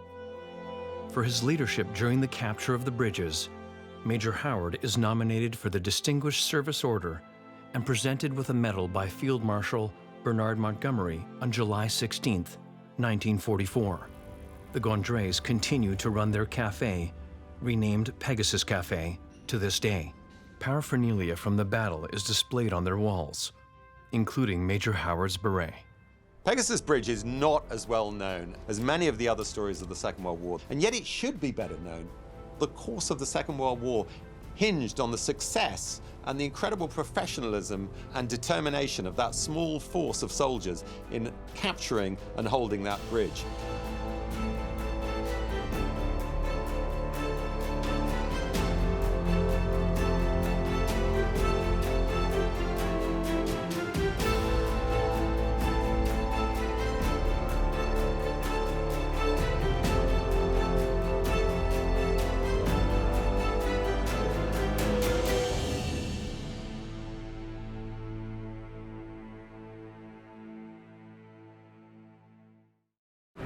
In the late 1920s, the German cruise liner SS Cap Arona is queen of the South Atlantic. We forget before air travel, the way to get around, if you wanted to do it in style, was to go on a luxury liner. The point of having the opulent ship is to be a showpiece for the world. This ocean-going palace would become embroiled in many twists and turns in the service of the Nazis' regime. The Cap Arona had a varied history. While World War II raged across the continent and beyond, Germany's finest ocean luxury liner set sail on a tale to ultimate catastrophe. From luxury vessel to becoming a tragedy amongst tragedies. Ending up as one of history's worst maritime disasters.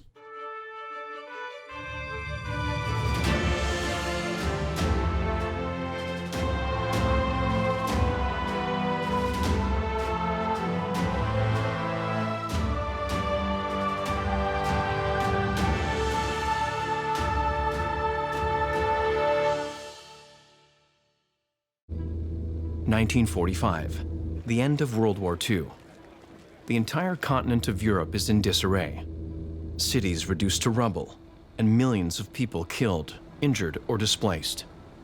As the Allies uncover the destruction the Nazis visited upon the world, secret documents about one particular series of events are carefully classified and hidden away, never to be seen for decades. At the center of this story is one ship, the Cap Arona. I mean, the beauty of the Second World War is the amount of information that was recorded in multiple different ways. Of course, you've got reams and reams of official reports and diaries and letters, and you've also got the technological advances. This is material that could jeopardize our national security. It's not surprising that a lot of this information does get buried for one reason or another. It might be deliberate, it might be accidental. There's lots that we don't want revealed. Why would anyone want to dredge up the horrors of war, especially one on the magnitude of World War II, after the war had ended? The story of the Cap Arona starts at the end of the First World War, as Germany is in a dismal place. The country is in economic ruin, forced to accept responsibility for the conflict and pay huge reparations. The story of Germany in the 1920s is very interesting. I mean, post-war, of course, it's on its knees. It's just been humiliated in a war. But it also has the economic issue of recovering from all that expenditure and the reparations which the Allies are making them pay. Germany is deindustrialized, demilitarized, it's paying steep reparations. It's emasculated, it's feeling really sorry for itself. You know, it's got hyperinflation. It's a country on its knees. Although Germany is in the midst of economic ruin and recovering from the loss of the First World War, one aggressive and well-managed shipbuilder defies the odds. Blum and Voss, one of the world's greatest shipbuilders, still in business today, and Hamburg Süd, one of the greatest ship operators still in business today, they launched this idea that they're going to build the greatest ship afloat as a way of getting Germany back into maritime business, but also for purposes of pride. Inspired by the Titanic, no expense will be spared in the creation of this magnificent cruise ship. When you hear about the scale of both the cost of the Cap Arona and really, you know, its facilities on board, it's mind-boggling. You know, 35 billion Reichsmarks to build. You know, the luxury was off the scale. A full-size tennis court, an indoor ballroom. The apartments themselves had silk upholstery on the furniture, full-length baths. You know, almost no effort had been spared in creating this unbelievably luxurious vessel.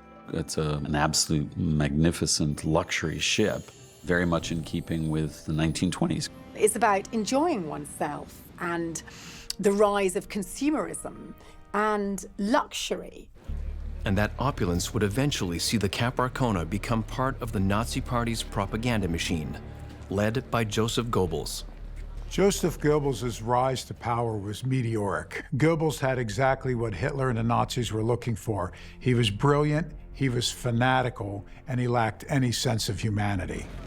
It's not surprising given what his skill set was. His skill set was convincing people of certain ideas and certain ideologies. It's funny, isn't it? Goebbels is such a curious character, carrying around almost like a carbuncle or a cannonball behind him, this giant inferiority complex. And I think he respects, loves Hitler's single-mindedness, Consequently, in no time at all, he's one of Hitler's right-hand men. As the minister of the Department of Propaganda and Public Enlightenment, there is a talent for the mastery of language, manipulation through imagery and messaging, and the way in which he's able to harbour that talent, the outlet that he's provided for this talent is through the vehicle of National Socialism, through Hitler's Nazi Party. In the late 1920s, Goebbels was tasked with reorganizing and publicizing the largely ignored Nazi Party. At that same time, finally finished, the Cap Arona is christened on May 14, 1927. the launching of the Cap Arona in 1927, a near replica of the Titanic, that was a source of great pride for the German people. Not only practically did that ship get Germany back into the cruising and maritime business, but it was held up as a source of German might and pride. There was a level of opulence and luxury enjoyed that hadn't been seen for quite some time. This incredibly sophisticated, luxurious vessel, known as the Queen of the South Atlantic, was drawing people from all, walks of life, but, people with money and influence. So there would be Hollywood film stars going on board, members of the royalty, captains of industry. They were flocking to this ship, and this ship, of course, represented the technological rebirth of Germany after the First World War. It is the sort of rise before the fall, isn't it? The pride before the fall in many respects. Because decadence, frivolity, pleasure is not something that is the focus of German politics in the later 1930s. However, the story of the Cap Arona would be short-lived. About 8 years from the day she was launched, she would be destroyed. But how and why would remain a mystery for decades to come. In 1975, after 30 years of silence, a small number of classified World War II documents are released under the British government's National Secret Act. These documents describe a terrible tragedy at sea involving the Cap Arona, which cost tens of thousands of accidental deaths. Britain has a variety of rules governing the classification of sensitive documents. A lot of archives and a lot of national papers just simply aren't released into the public for a set number of years. Pretty much anything sensitive at the end of the Second World War would have been buried in the archives. Now, that doesn't mean it's being hidden, and it doesn't mean it's being destroyed, although that could happen, and historians often believe it does happen. But it does mean that there's going to be a minimum period of time until the public are going to be able to see this material. And in some instances, other things are kept back even longer.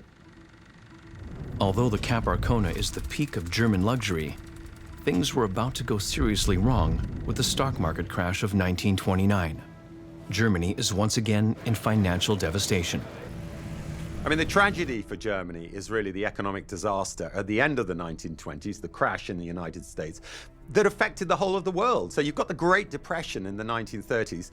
Germany was as affected by that as everyone else. So this small economic resurgence, which seemed to be gathering pace, is stopped in its tracks. You get a real sense of not only economic hardship, but also political grievance. And the combination of these two factors will explain the rise of a party that promises to make Germany great again. In 1933, Hitler is appointed chancellor to assist with the economic stabilization of Germany, but quickly begins to implement racist and fascist policies in order to seize total control of the country.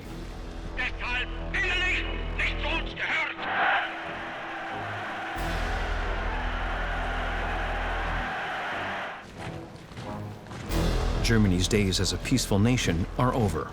The Nazis are coming. Hitler comes along and is very good at blame-mongering, scapegoating, playing the us versus them card. He demonizes all those who he deems as others in Germany, and they're the ones who are responsible for the economic turmoil. So they channel their frustration, and in that respect, they prove they have raw talent. They have raw talent for manipulation, for commandeering the masses, for puppeteering, if you like, great swathes of the population. How did the most educated country in Europe end up voting for National Socialism and Hitler as Chancellor? Propaganda campaigns led by Joseph Goebbels, heralding Aryan superiority, sweep through Germany, as a two-tiered society is created between Aryans and inferiors. Gradually, the Nazi regime begins building concentration camps to imprison these groups of people, as well as any political opponents. Blatantly defying the Treaty of Versailles signed after World War I, Hitler begins rapidly rebuilding and rearming the German military.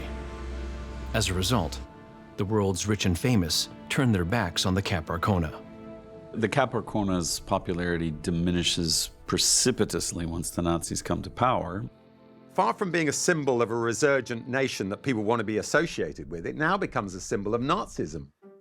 Having lost all appeal as a tourist destination under the Nazi regime, the Cap Arona makes its final voyage on August 24, 1939.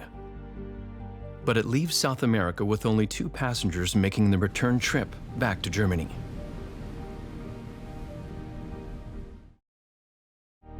The very next day, another German ship, the Schleswig-Holstein, a battleship, arrives in the Polish port of Danzig.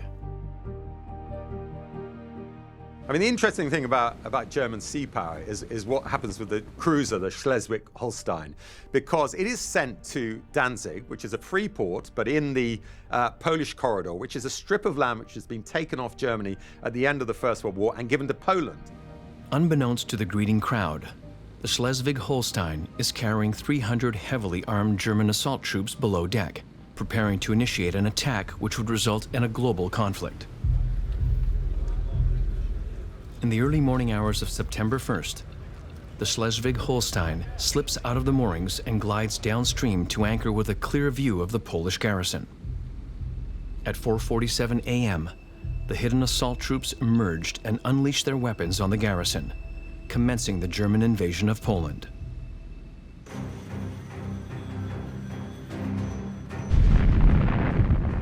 Hitler invades Poland with a blitzkrieg operation. Now everything changes. The Polish cities Warsaw and Krakow are bombed, and the port city of Danzig, which is a strategic location in the Baltics, is annexed. The Nazis refuse to withdraw their troops, and 2 days later, France and Britain declare war on Germany. Meanwhile, the Cap Arona is about to play a new role. The Cap Arona is sailing back to Germany just days before World War II breaks out. The captain receives a communication, make immediate plans to get back to a port. I mean, ultimately, what tends to happen in any nation during wartime is that a lot of civil shipping will be requisitioned by the government. It happened in Britain, it happened in America during the Second World War to assist with the war. This is a sizable vessel, and you're at war.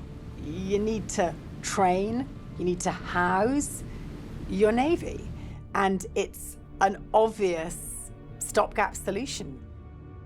The Cap Arona makes its way to the port of Gotenhafen. On arrival, the ship is painted military gray, and its fine furnishings are removed as it transforms into a barracks for German sailors. A far cry from its days of hosting royalty and celebrities on board. Although transformed, its former opulence will not be forgotten. In early 2014, I was working on a book on the final week of the war in Europe. And I was looking for stories of love and loss, triumph and tragedy, as a way of capturing the power of the last week of the world's worst war. And pretty much by dumb luck, which is oftentimes how the process of discovery works, I found a letter from a Major Till in the British Army where he essentially says he'd never seen or experienced anything as horrific as what happened on the Cap Arona in the final days of the war. And I thought to myself, what is that? I'd never heard of it. So when you're doing research and you find something that's unexpected, most of the time you want to find out more. Safely back at port, the Cap Arona has now taken up her new military role in the Kriegsmarine, the German Navy. Meanwhile, as a result of their invasion of Poland, the Nazis secure the Baltic Sea as their domain. The Baltic is of vital importance, and it also prevents you from being landlocked. You need to be able to get in fuel, food, munitions. It's the thoroughfare. It's the highway. It's like the ultimate motorway. And it's also somewhere where you can train your naval servicemen. Having repurposed the Cap Arona, German sailors perform exercises on the upper decks and use the cabins below as their sleeping quarters. It's also such an advanced ship that her engine, her propulsion systems, her navigational systems were the state of the art. However, the eventual destruction of this magnificent ship still remained a mystery. So I kept doing research, and I found a second letter from a general named Mills Roberts. He was the general in charge of the British 6th Commando. This letter references 2 attacks against his Nazi ship in Lübeck Bay, immediately establishing a connection to the first document written by Major Till. So now that there's 2 bits of information, then it's going to be easier to keep looking longer and harder. The most obvious question that I had, that anybody would have, is why would a British general and a British major consider the destruction of a German ship at the end of World War II to be a tragedy? General Mills Roberts was a hardened veteran. You would think that nothing would bother someone like that. And for him to basically see this as one of the worst things he'd ever seen in his entire life, it had to be bad. With no sign of slowing down their aggressive expansionist ambitions, the Nazis launched their invasion of Norway. They will rely heavily on their Kriegsmarine for this coastal assault. The story of Norway is very interesting because you've got Denmark, which falls very quickly, but Norway doesn't. Norway fights really hard against the Germans. It's determined to resist. And it's at this point that the Allies try to fight back. So there's a lot of naval action going on in that early campaign in Norway. And a lot of Kriegsmarine ships are sunk. They're losing a lot of ships, a lot of destroyers. They're losing some even bigger ships than that. And this shows you how important this war effort was. If the Nazis can control the Norwegian ports, they're very much in control of that entire region. With the Nazis now occupying Poland, Denmark, Norway, France, and the Low Countries, they control vast swaths of the European continent. Their next target is the UK. Lying vulnerable and alone in the English Channel, Hitler makes plans for an amphibious assault to capture Britain and take full control of the seas. Hitler was obsessed with Britain. That was his rival, as he saw it. Sea Lion is the code for the German invasion of the United Kingdom, and it's, of course, a massive undertaking. And then to make matters worse, of course, the Germans are going to preface it all by heavy bombing. In July 1940, the Luftwaffe begins an air and sea blockade in preparation for Operation Sea Lion. They target coastal infrastructure and shipping operations in the English Channel. This is the first major air attack in World War II. The Battle of Britain unfolds in quite a curious way. The initial strategy by the Germans made a lot of sense, which is to target communication centers and also airfields. So you're basically knocking out the enemy air force. Because they don't have initial success from July onwards, the Germans decide to switch tactics and target London, almost as though they're going to bomb us into submission. And squadron after squadron fly across the English Channel to bomb Britain back to the Stone Ages, and in one of history's greatest upsets, a few RAF, Royal Air Force pilots, defeat the Luftwaffe. It's one of the first German defeats, the Battle of Britain. They don't achieve air superiority, and the Blitz in many ways can be read as a desperate act, an act of desperation. With the Nazis unable to defeat the British, Joseph Goebbels wants to launch another attack to weaken their resolve, this time using propaganda. Goebbels, the propaganda chief, so, frustrated and outraged is he that Britain's still fighting on, that he decides to create a kind of propaganda tool that is going to take the wind out of our sails as he perceives it. Goebbels did several things for Hitler. He was a captivating speaker, fanatically loyal, devoted, but one of the things was make movies. Joseph Goebbels produced or was a part of hundreds of films. A recognition that this was a powerful medium was understood by the Nazis, particularly by Goebbels early on. The British Navy for hundreds of years has been one of the most powerful in the world. And Hitler and Goebbels not only want to defeat Britain, they want to embarrass Britain, but first and foremost, the British Navy, the Royal Navy. And what better way to do this than to point out that Britain's Titanic had sunk, while Germany's Titanic, the Cap Arona, was still afloat. In April 1912, on its maiden voyage, the Titanic, a luxurious passenger ship, a liner with such advanced engineering it was deemed unsinkable, headed across the Atlantic from Southampton to New York with 2,240 passengers and crew on board. But just 4 days into its journey, it hit an iceberg and sank. The press throughout the UK was very much promoting it as a symbol of British ingenuity and British strength. So when the Titanic goes down after hitting the iceberg, she takes roughly 1,500 souls down with her, making this, at the time, one of history's deadliest maritime disasters.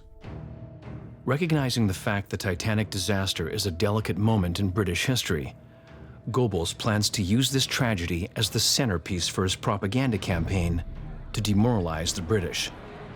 Hitler and Goebbels were fascinated with movies. They loved Hollywood films. They watched them all the time. It was not uncommon for them to watch 2 or 3 back-to-back with translators and interpreters. Goebbels decides that the best way to get back at the British morale is to make a film about the sinking of the Titanic. So he comes up with this idea that, you make a film about the Titanic in order to portray the British Navy as incompetent and as ruthless and as stupid and all of these things, with the grand design that the German people will believe it and therefore want to launch an attack against the United Kingdom or support that kind of an attack. Although she may have survived longer, the Cap Arona would eventually follow the same fate as the Titanic and end up sinking. Bit by bit, her final story was unfolding. Having discovered 2 documents hinting at tragedy surrounding the Cap Arona, the search for answers intensifies. The first thing I did after finding those letters was I went online. I didn't try to go to an archive or look for books, just went online. So I was sketching out different scenarios that might have happened at the end of the war based on the little bit that Till said, the little bit that Mills Roberts said, and what was said in the obituaries.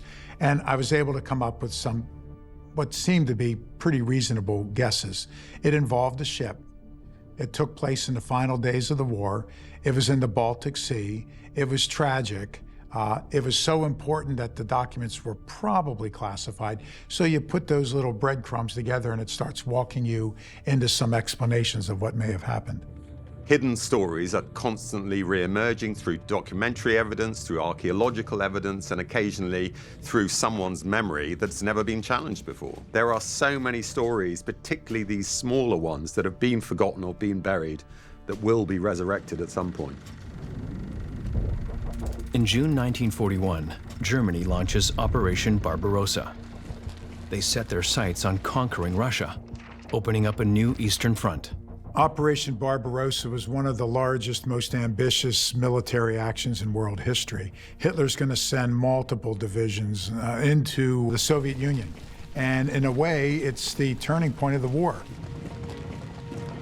This large-scale surprise assault consists of over 3 million German soldiers, who initially overwhelmed the Russian army. I mean, you can see from the launch of Operation Barbarossa that while you've got the military troops at the front, at the tip of the spear, so to speak, following very close behind are these murderous squads of Einsatzgruppen. So clearly the policy is dual-edged from the start, which is that you're going to defeat the Russian enemy, but while you're defeating them, you're going to kill off anyone you consider to be undesirable. This is hell on earth, even in the hellish nature of World War II globally. This is a real epicenter. As the scale of the war continues to grow, Goebbels is busy making his propaganda film to undermine the British Navy. He hires German director Herbert Selpin to bring his vision of the Nazi Titanic to life. He's the best-known German film director. He's not that pro-Nazi, but he is very anti-British, so he's the right guy for this type of job.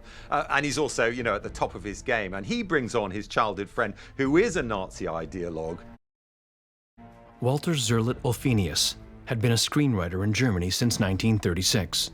What Hitler wanted, and then ultimately what Goebbels wants, he doesn't want a typical Goebbels ham-fisted propaganda film. He wants an action, drama, romance hybrid, just like the Hollywood blockbusters like Casablanca. And that's what Selpin specialized in.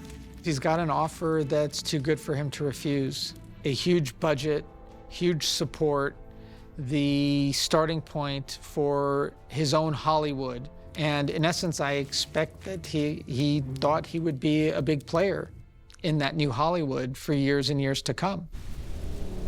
Meanwhile, despite their initial success, the Nazis are unable to dominate Russia as quickly as they planned, and they're severely unprepared for the harsh winter conditions. In December 1941, the Red Army launches a massive counterattack against the Nazis, driving them back from Moscow in utter chaos. The writing is really on the wall when they're turned back from Moscow in terrible winter conditions. The Russians counterattack. Germans are pushed all the way back to a line from which, although they will advance from a little bit, they never get back to Moscow. As we get to the stage in the war where Germany is losing, the front with Russia has turned into a very hard front that they're now retreating backwards from. You've got a huge morale problem. In early 1942, filming of the Nazi Titanic propaganda film finally begins at Berlin's high-end Tobe studios. Goebbels secures a budget of 4 million Reichsmarks, the largest film budget in the world at the time. Goebbels has got the green light to go from Hitler to do this. There's a massive budget. They reassign entire military units to be extras, the cast of thousands. They find the most beautiful German models, the most handsome matinee actors, the best set builders and carpenters, and I mean, they spare no expense. Hitler's interest in the film would have put more pressure on Goebbels than Selpin because of the great personal admiration that Goebbels had for Hitler. Meanwhile, Goebbels' Titanic propaganda project is going terribly. Director Selpin's Hollywood behavior reaches a new level of demanding. He insists on using a ship from the German Navy to be a centerpiece of action in this film. So you've got all these kind of creative nightmares, you've got giant egos, you've got ridiculous amounts of cash, despite, rations and restrictions, and you can't get the sinking of the ship that you need to make your movie the blockbuster that Goebbels wants and that Selpin wants. The movie is running over budget, behind schedule, and Hitler wants his movie, so he's breathing down Goebbels' neck. Goebbels wants his movie, so he's breathing down Selpin's neck. To create a film about the Titanic, you have to have a scene with an iceberg. That is a necessity. Selpin obviously wants it to be grand. He wants it to look as good as possible because that has been his motivation seemingly throughout the entire filming process. To satisfy Selpin's latest demands, Goebbels leans in on the Kriegsmarine to present several different ship options to use in the film. If they're going to make a film about the Titanic, they have a replica of the Titanic sitting on the Polish coast. What better, the ship that was in effect the Titanic of the 1920s and 1930s, the Cap Arona. You paint it, you make sure it is restored to the point where people look at it and they say, like, that's the Titanic. Having secured the Cap Arona, Selpin relocates the entire cast and crew to the southern Baltic. Goebbels arranges for German naval officers to be used as extras for the film. Filming is scheduled to resume April 29, 1942, but it doesn't go as planned. Basically, anything that could go wrong went wrong. The weather doesn't cooperate. One of the lead actresses gets pregnant from one of the soldiers or sailors on set. The sailors and soldiers on set are getting drunk and wrecking the set. People are having too much fun not serving in the war, therefore they don't memorize their lines. Everything is going wrong. All that is grating on the perfectionist Herbert Selpin's nerves. Selpin is a person who's supposed to be in control, and he's being given situations and circumstances that are out of his control, especially when you're putting in military personnel, naval officers on the ship as extras. He's just building up stress until he gets to a breaking point. What's even more pointed is that he talks about it. And that's where the director makes a fatal mistake. He assumes that somehow he is above you know, the regular nightmare that is Nazi oppression. And so he speaks rather freely about the problems, and ultimately that speaks ill of the boss, who is Goebbels. There was no freedom of thought. After Selpin's meltdown on set, Zerlett resigns from working on the film. A loyal Nazi, he boards a train to Berlin and reports Selpin's behavior to the Gestapo, sealing the fate of his former childhood friend. So Nazi Germany was all built on absolute, unquestioning devotion. People were encouraged to rat on their neighbors if somebody wasn't completely devoted. The Gestapo was everywhere. So when Herbert Selpin goes off on the Nazi party, he's summoned to Berlin. So when Selpin is brought up to discuss his outburst, he's unrepentant. He may not have thought that it was as serious as it was, and that would be an error in judgment on his part, and he pays the price for it in the end. Unapologetic about his disparaging remarks of the Nazi regime, Selpin is handed over to the Gestapo, charged with treason and disloyalty. Around midnight on July 31st, German guards visit Selpin's cell, only to find him hanged. The Nazi Titanic needs a new director. With Selpin dead, Joseph Goebbels' epic propaganda film was in jeopardy. Not surprisingly, no other directors wanted to finish the film.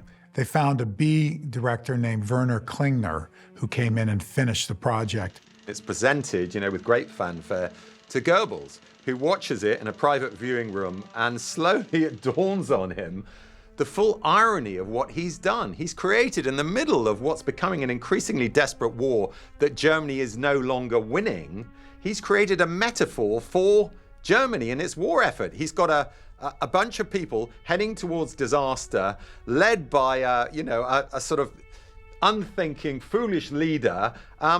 This is Germany. Goebbels gets the balance wrong. He goes in too heavy with his anti-British narrative.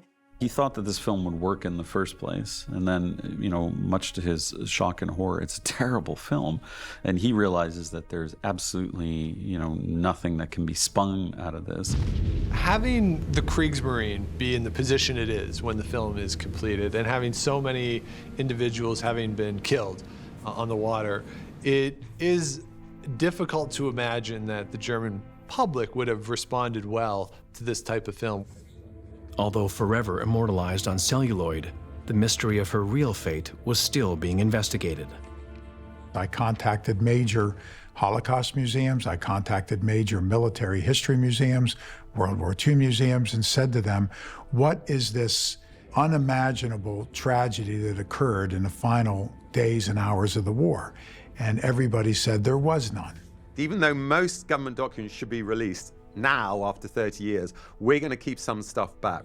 I contacted the archives in England. I contacted the archives in National Archives in Washington. I sent letters to museums. I called. I contacted prominent historians. And I either didn't get answers, or I got people saying, we don't have any information, or I've never heard of this. It's implausible. After seeing the sinking of Titanic, meant to be the crown jewel to launch on Nazi Hollywood, Goebbels bans the film in Germany. After such high expectations, after investing so much money and effort and time into this movie, it's not even shown. They don't get to use it. So it does not accomplish its purpose of changing the complexion of the war. So after this, the Cap Arona returns to its previous wartime use, which is as a training base. In June 1944, the British, the Americans, and the Canadians stormed the beaches of Normandy during a massive amphibious assault known as D-Day. D-Day is very much the signature day of the Allied war effort. It's an absolute crucial, pivotal moment in the Second World War history. It's the beginning of the end of the Nazi reign. The Allies are going to get a toehold on the continent. D-Day is an overwhelming success. As fate would have it, I get a chance to speak for the 70th anniversary of D-Day in Normandy. I'm on a luxury riverboat and giving some lectures at the Normandy landing beaches. And I meet an Academy Award-winning filmmaker there. We strike up a conversation. It turns out that I know her parents, and we have all these connections. And I tell her what I'm doing, and I say that I'm frustrated, I can't get information, and she says, well, let me make a phone call. I know, and she proceeds to tick off, you know, some of the world's most important people. And my first thought is, yeah, right, you know, because I didn't know her well. Sure, she'll make a phone call on my behalf. And sure enough, she did. And shortly thereafter, I got the call. We found the document. Exactly 3 years after the German invasion of Russia, Operation Bagration begins. 2 million Red Army soldiers counterattack and begin pushing the Germans out of Russia. As payback to the Nazis for their savagery towards Russian soldiers and citizens, the Red Army soldiers are ruthless. The Nazis would ultimately get a taste of their own medicine and what they did to the Russians. And the Red Army is leaving behind a trail of murder and destruction. Even though Stalin ordered them to race to Berlin, they are literally attacking, killing men, women, children, the elderly, burning the land, killing farm animals. A swath of destruction is headed toward Berlin. As the Russians are coming through, civilians knowing or hearing about what has happened elsewhere, they want to get out. To keep Reich citizens out of Russian hands, in January 1945, the Nazis launch Operation Hannibal. This operation is called by some the greatest evacuation operation in history. Thousands and thousands of Germans, soldiers, the wounded, civilians, or just non-German residents of Eastern Europe are all racing to the Baltic to try to be evacuated before the Red Army strikes. So you get this extraordinary evacuation of troops, of personnel, of civilians, of prisoners. It's like the great shift west.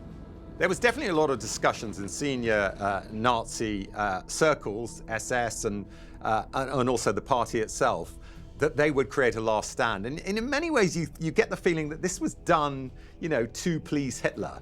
I think in Goebbels' and Hitler's mind, there were still people who cared. And while there were some, you know, fanatics, the vast majority of Germans accepted the reality that they were doomed. So there was a rumor at the end of the war that the Nazis were going to flee to make a one last stand, a final redoubt. After years of sitting in the port of Gotenhafen as a floating barracks in a movie set, the rusted-out Cap Arona is refitted to take on a more active role. The interior is stripped to make room for German refugees. Even though the ship was in disrepair and was rusting, it's necessary to bring it into Operation Hannibal because you need all hands on deck.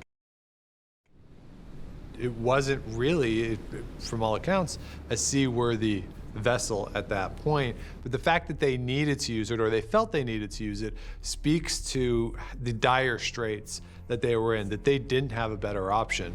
This is an incredibly dangerous undertaking because, of course, the Baltic at this point, with the advance of the Russian armies, means that Russian submarines in particular are a threat.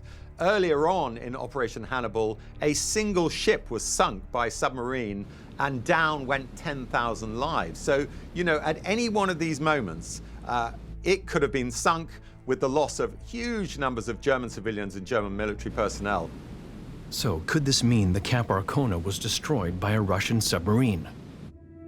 After a relentless pursuit for answers on what actually happened to the Cap Arona near the end of World War II, finally there's a breakthrough. I got the call. We found the document, and there's 700 to 800 pages of classified documents, and it was sealed not to be opened until the year 2045, and they're going to make it available and make the documents available to me. Would I like them? After I picked myself up off the floor, I'm like, yeah, can I get on the next flight, right? Back in the Baltic Sea, the Cap Arona has been successfully completing its missions to take German refugees from Poland to Denmark, managing to dodge any Russian submarines. Ultimately, it was the Cap Arona's sophisticated design that allows it to cross the Baltic and survive. The ship was so fast. It was so well built. Its hulls were reinforced. So the Cap Arona's design still, built in 1927, but by 1945, it's still ahead of its time. But while the Cap Arona is on a trip back to Copenhagen, things are about to get worse. So with the Red Army taking over Poland by April of 45, the Cap Arona can no longer safely stay in port there. It was the subject of this propaganda film. It was Hitler's beloved ship. It was the Nazi Titanic. It has to flee, or the Soviet army would have arguably sunk it. It's relocated to Germany, to the German port. It's ironic, I think, but probably just coincidental that the Cap Arona is sent back to a German port in Neustadt Bay at the same time that Himmler gives the order that all the camps, the concentration camps, are to be liquidated and that no living inmate is to fall into Allied hands. That doesn't necessarily mean they're to be executed, but of course some people, some camp commandants and senior party officials may have thought it did. Some commandants decide to evacuate their camps and head for the Baltic Sea, force marching their prisoners. These death marches are just horrific. Some of the survivors of it described tripping over all the bodies that had fallen in front of them from the front of the line if they're in the back of the line. So you have these long snaking trails of death leading to the Baltic coast. The death march's destination is Lübeck Bay. Unbeknownst to the prisoners, they're marching towards the Cap Arona. So I remember when I got all these documents, now the hard work begins. I've got hundreds and hundreds of pages of stuff, and I got to make sense out of it, and it was just haphazardly put together. So the first thing I did was I tried to organize it chronologically, then organize it by topic. I cleared everything off the floor, and then I just got piles, and I put it in piles, and I made lines to everything. Hour by hour, day by day, and I organized everything chronologically, then I marked everything chronologically. After that, then I organized it by topic, by event, or by individual. On April 17, 1945, thousands of Death March survivors arrive in Lübeck Bay. So those who are able to make it, they start to load in, they start to aboard the Cap Arona and the other ships, and you wonder what they were thinking in that moment, having gone through what they went through, and just the uncertainty that I'm sure they were facing, the fear that must have been present. Meanwhile, the British receive intelligence reports that multiple large Kriegsmarine ships are congregating in German waters along the Baltic coast. Trying to finish off the war, they begin plans for an attack to ensure there is no chance of the Nazis escaping by ship to make a last stand. There are 4 big ships in Lübeck Bay near the port of Neustadt. There's 2 freighters trawlers, the Theobek and the Aten, and there's 2 big ocean liners, the Deutschland and the Cap Arona. Around this time, there's the rumor that the Germans are going to flee to Norway for one last stand. The Allies were using a lot of reconnaissance, aerial reconnaissance, taking pictures from above, and they wouldn't necessarily have had the details to see who was on the ship, who was being loaded on those ships, but they would see how many. And they would be able to see that the ships were lower and lower in the water as they were loaded up with more people. So you could tell when the ship is empty, you could tell when the ship is full. You could tell when the ship is overfull. And that's the information that they, when they say believe your eyes, that's what they're seeing. But it doesn't have the level of detail that lets them know exactly what's going on in there. And you have to go into war knowing the only way to win it is to annihilate the enemy. On April 26, the SS commandeers the Cap Arona and the other ships in Lübeck Bay, officially turning them into floating concentration camps. The guards occupy the luxurious suites on the upper decks, while the prisoners are put below. So in late April and early May of 1945, the final days, the final hours of the war, you have all these prisoners at the port, you have this massive Titanic ship at anchor off the coast, and there's this macabre scene where every hour or two they're shuttling prisoners out to the Cap Arona and stuffing them in the deep, dark holds of the ship. No food, no water. The Swedish Red Cross obtains information that the RAF are plotting an airstrike in the port of Lübeck. Knowing this will mean certain death for the concentration camp survivors aboard the Cap Arona and the other ships, they try to warn the RAF to call off the attack. So because the information isn't passed on, or it is passed on and it's ignored, an attack is put in against these vessels in Neustadt Bay. Once the RAF goes forth with the airstrike, there's nothing that those on board the ships can do. At 05:30 in the morning, 6 squadrons of Typhoon bombers took off from liberated air bases across Europe. Their target was Lübeck Bay. In particular, the target is any large ship. They fly in that morning. It's cloudy, it's rainy, it's overcast, the worst kind of weather. They can't see. They return to base. They have to refuel and wait for the clouds to dissipate. At around 2:30 in the afternoon, they fly back in. It's still cloudy and rainy, but not as bad. They drop down below the clouds, and what do they see? The largest ship anybody's ever seen, the Cap Arona. She's low in the water, which means she's full of people and full of fuel. So the 6 squadrons of Typhoon bombers all target the Cap Arona. The British pilots commence a devastating air attack on Lübeck Bay, unleashing a total of 64 rockets and 15 bombs onto the Cap Arona and surrounding ships. They were going out with the mission that they were taking out a military target. They had no idea anything else was happening there. If you're the Royal Air Force, the last thing you want is for this war to continue. This is the world's bloodiest war, 60 to 80 million people around the world dead. They want to do anything and everything they can to prevent these ships from getting to Norway. So these Typhoon bombers, these Royal Air Force Typhoon bombers, are going to hunt and target every large ship they can find off the German coast. With the pilots facing little to no resistance or return fire, they dominate the sky above Lübeck Bay. While down below, a hellish nightmare is unfolding for all those aboard the ships. They target the Cap Arona. Gaping holes are torn into the ship from all the explosions. Freezing cold water fills the ship, so if you're below the water line, you have no chance. Those on the top decks, as the ship starts to list and roll over, the big funnels, the smokestacks, are breaking off and like a giant bowling ball, crushing people. I can't imagine what it'd be like being on that ship after it was struck with bombs and it's on fire. There were some survivors of this horrific incident. It's hard to put an exact number on it. I estimate maybe as many as 350. One of them was a young boy named Berek Jakubowicz. He was Polish, as the name would suggest. He survived concentration camps, the Death March, and days in the deep hold of the ship. He was there with his brother Józek.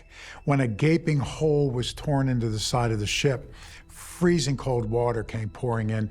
Almost everybody inside was either dead or died, drowned, because you're in no condition to swim. These 2 young boys managed to tread water. At the last minute, some of the concentration camp prisoners from the top deck bravely risked their lives to go below decks on a ship that's on fire and rolling over and is still being bombed. They went below decks and opened the hatch, and hands came down and pulled the 2 Jakubowicz brothers out. As the British airstrikes continue to target the Cap Arona, Nazi units are patrolling the beaches, searching for any surviving prisoners that may have made it to shore. Tragically, hundreds of prisoners that survived the terrible nightmare on the Cap Arona are gunned down on land. What makes this ever more pitiful is the end of the war is literally a day or 2 away. The British 6th Commando and others who liberated the port, and their general, a fellow named Mills Roberts, as well as Major Till, who was ordered to document all this, realized what had happened, that thousands and thousands of concentration camp prisoners were killed mistakenly by the Royal Air Force. And that was the reasoning behind requesting that all these documents be sealed top secret for 100 years. And I'm not defending that. But in some ways, you think about this, after the war ends, the public was in no mood for more stories of death and loss. They wanted to move forward with their lives. They needed to rebuild, and nobody wanted to look back, especially at a tragedy of this magnitude. So the British were able to successfully classify and seal these documents away from public information and from, prying eyes for decades.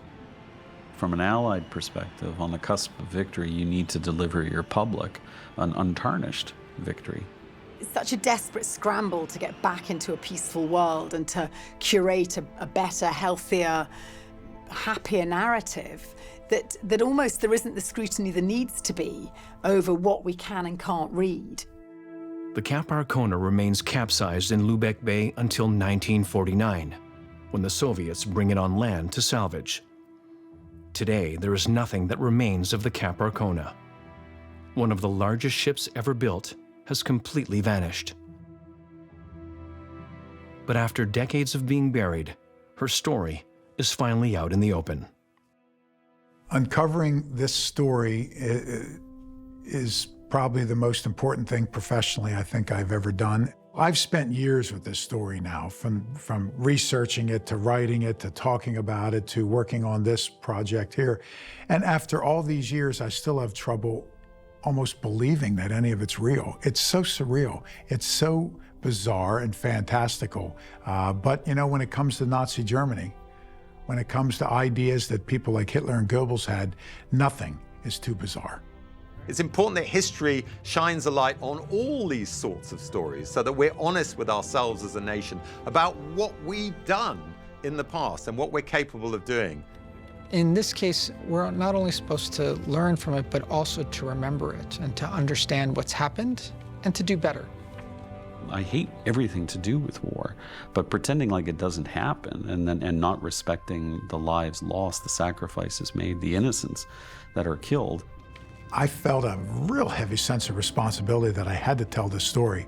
There was no way I wasn't.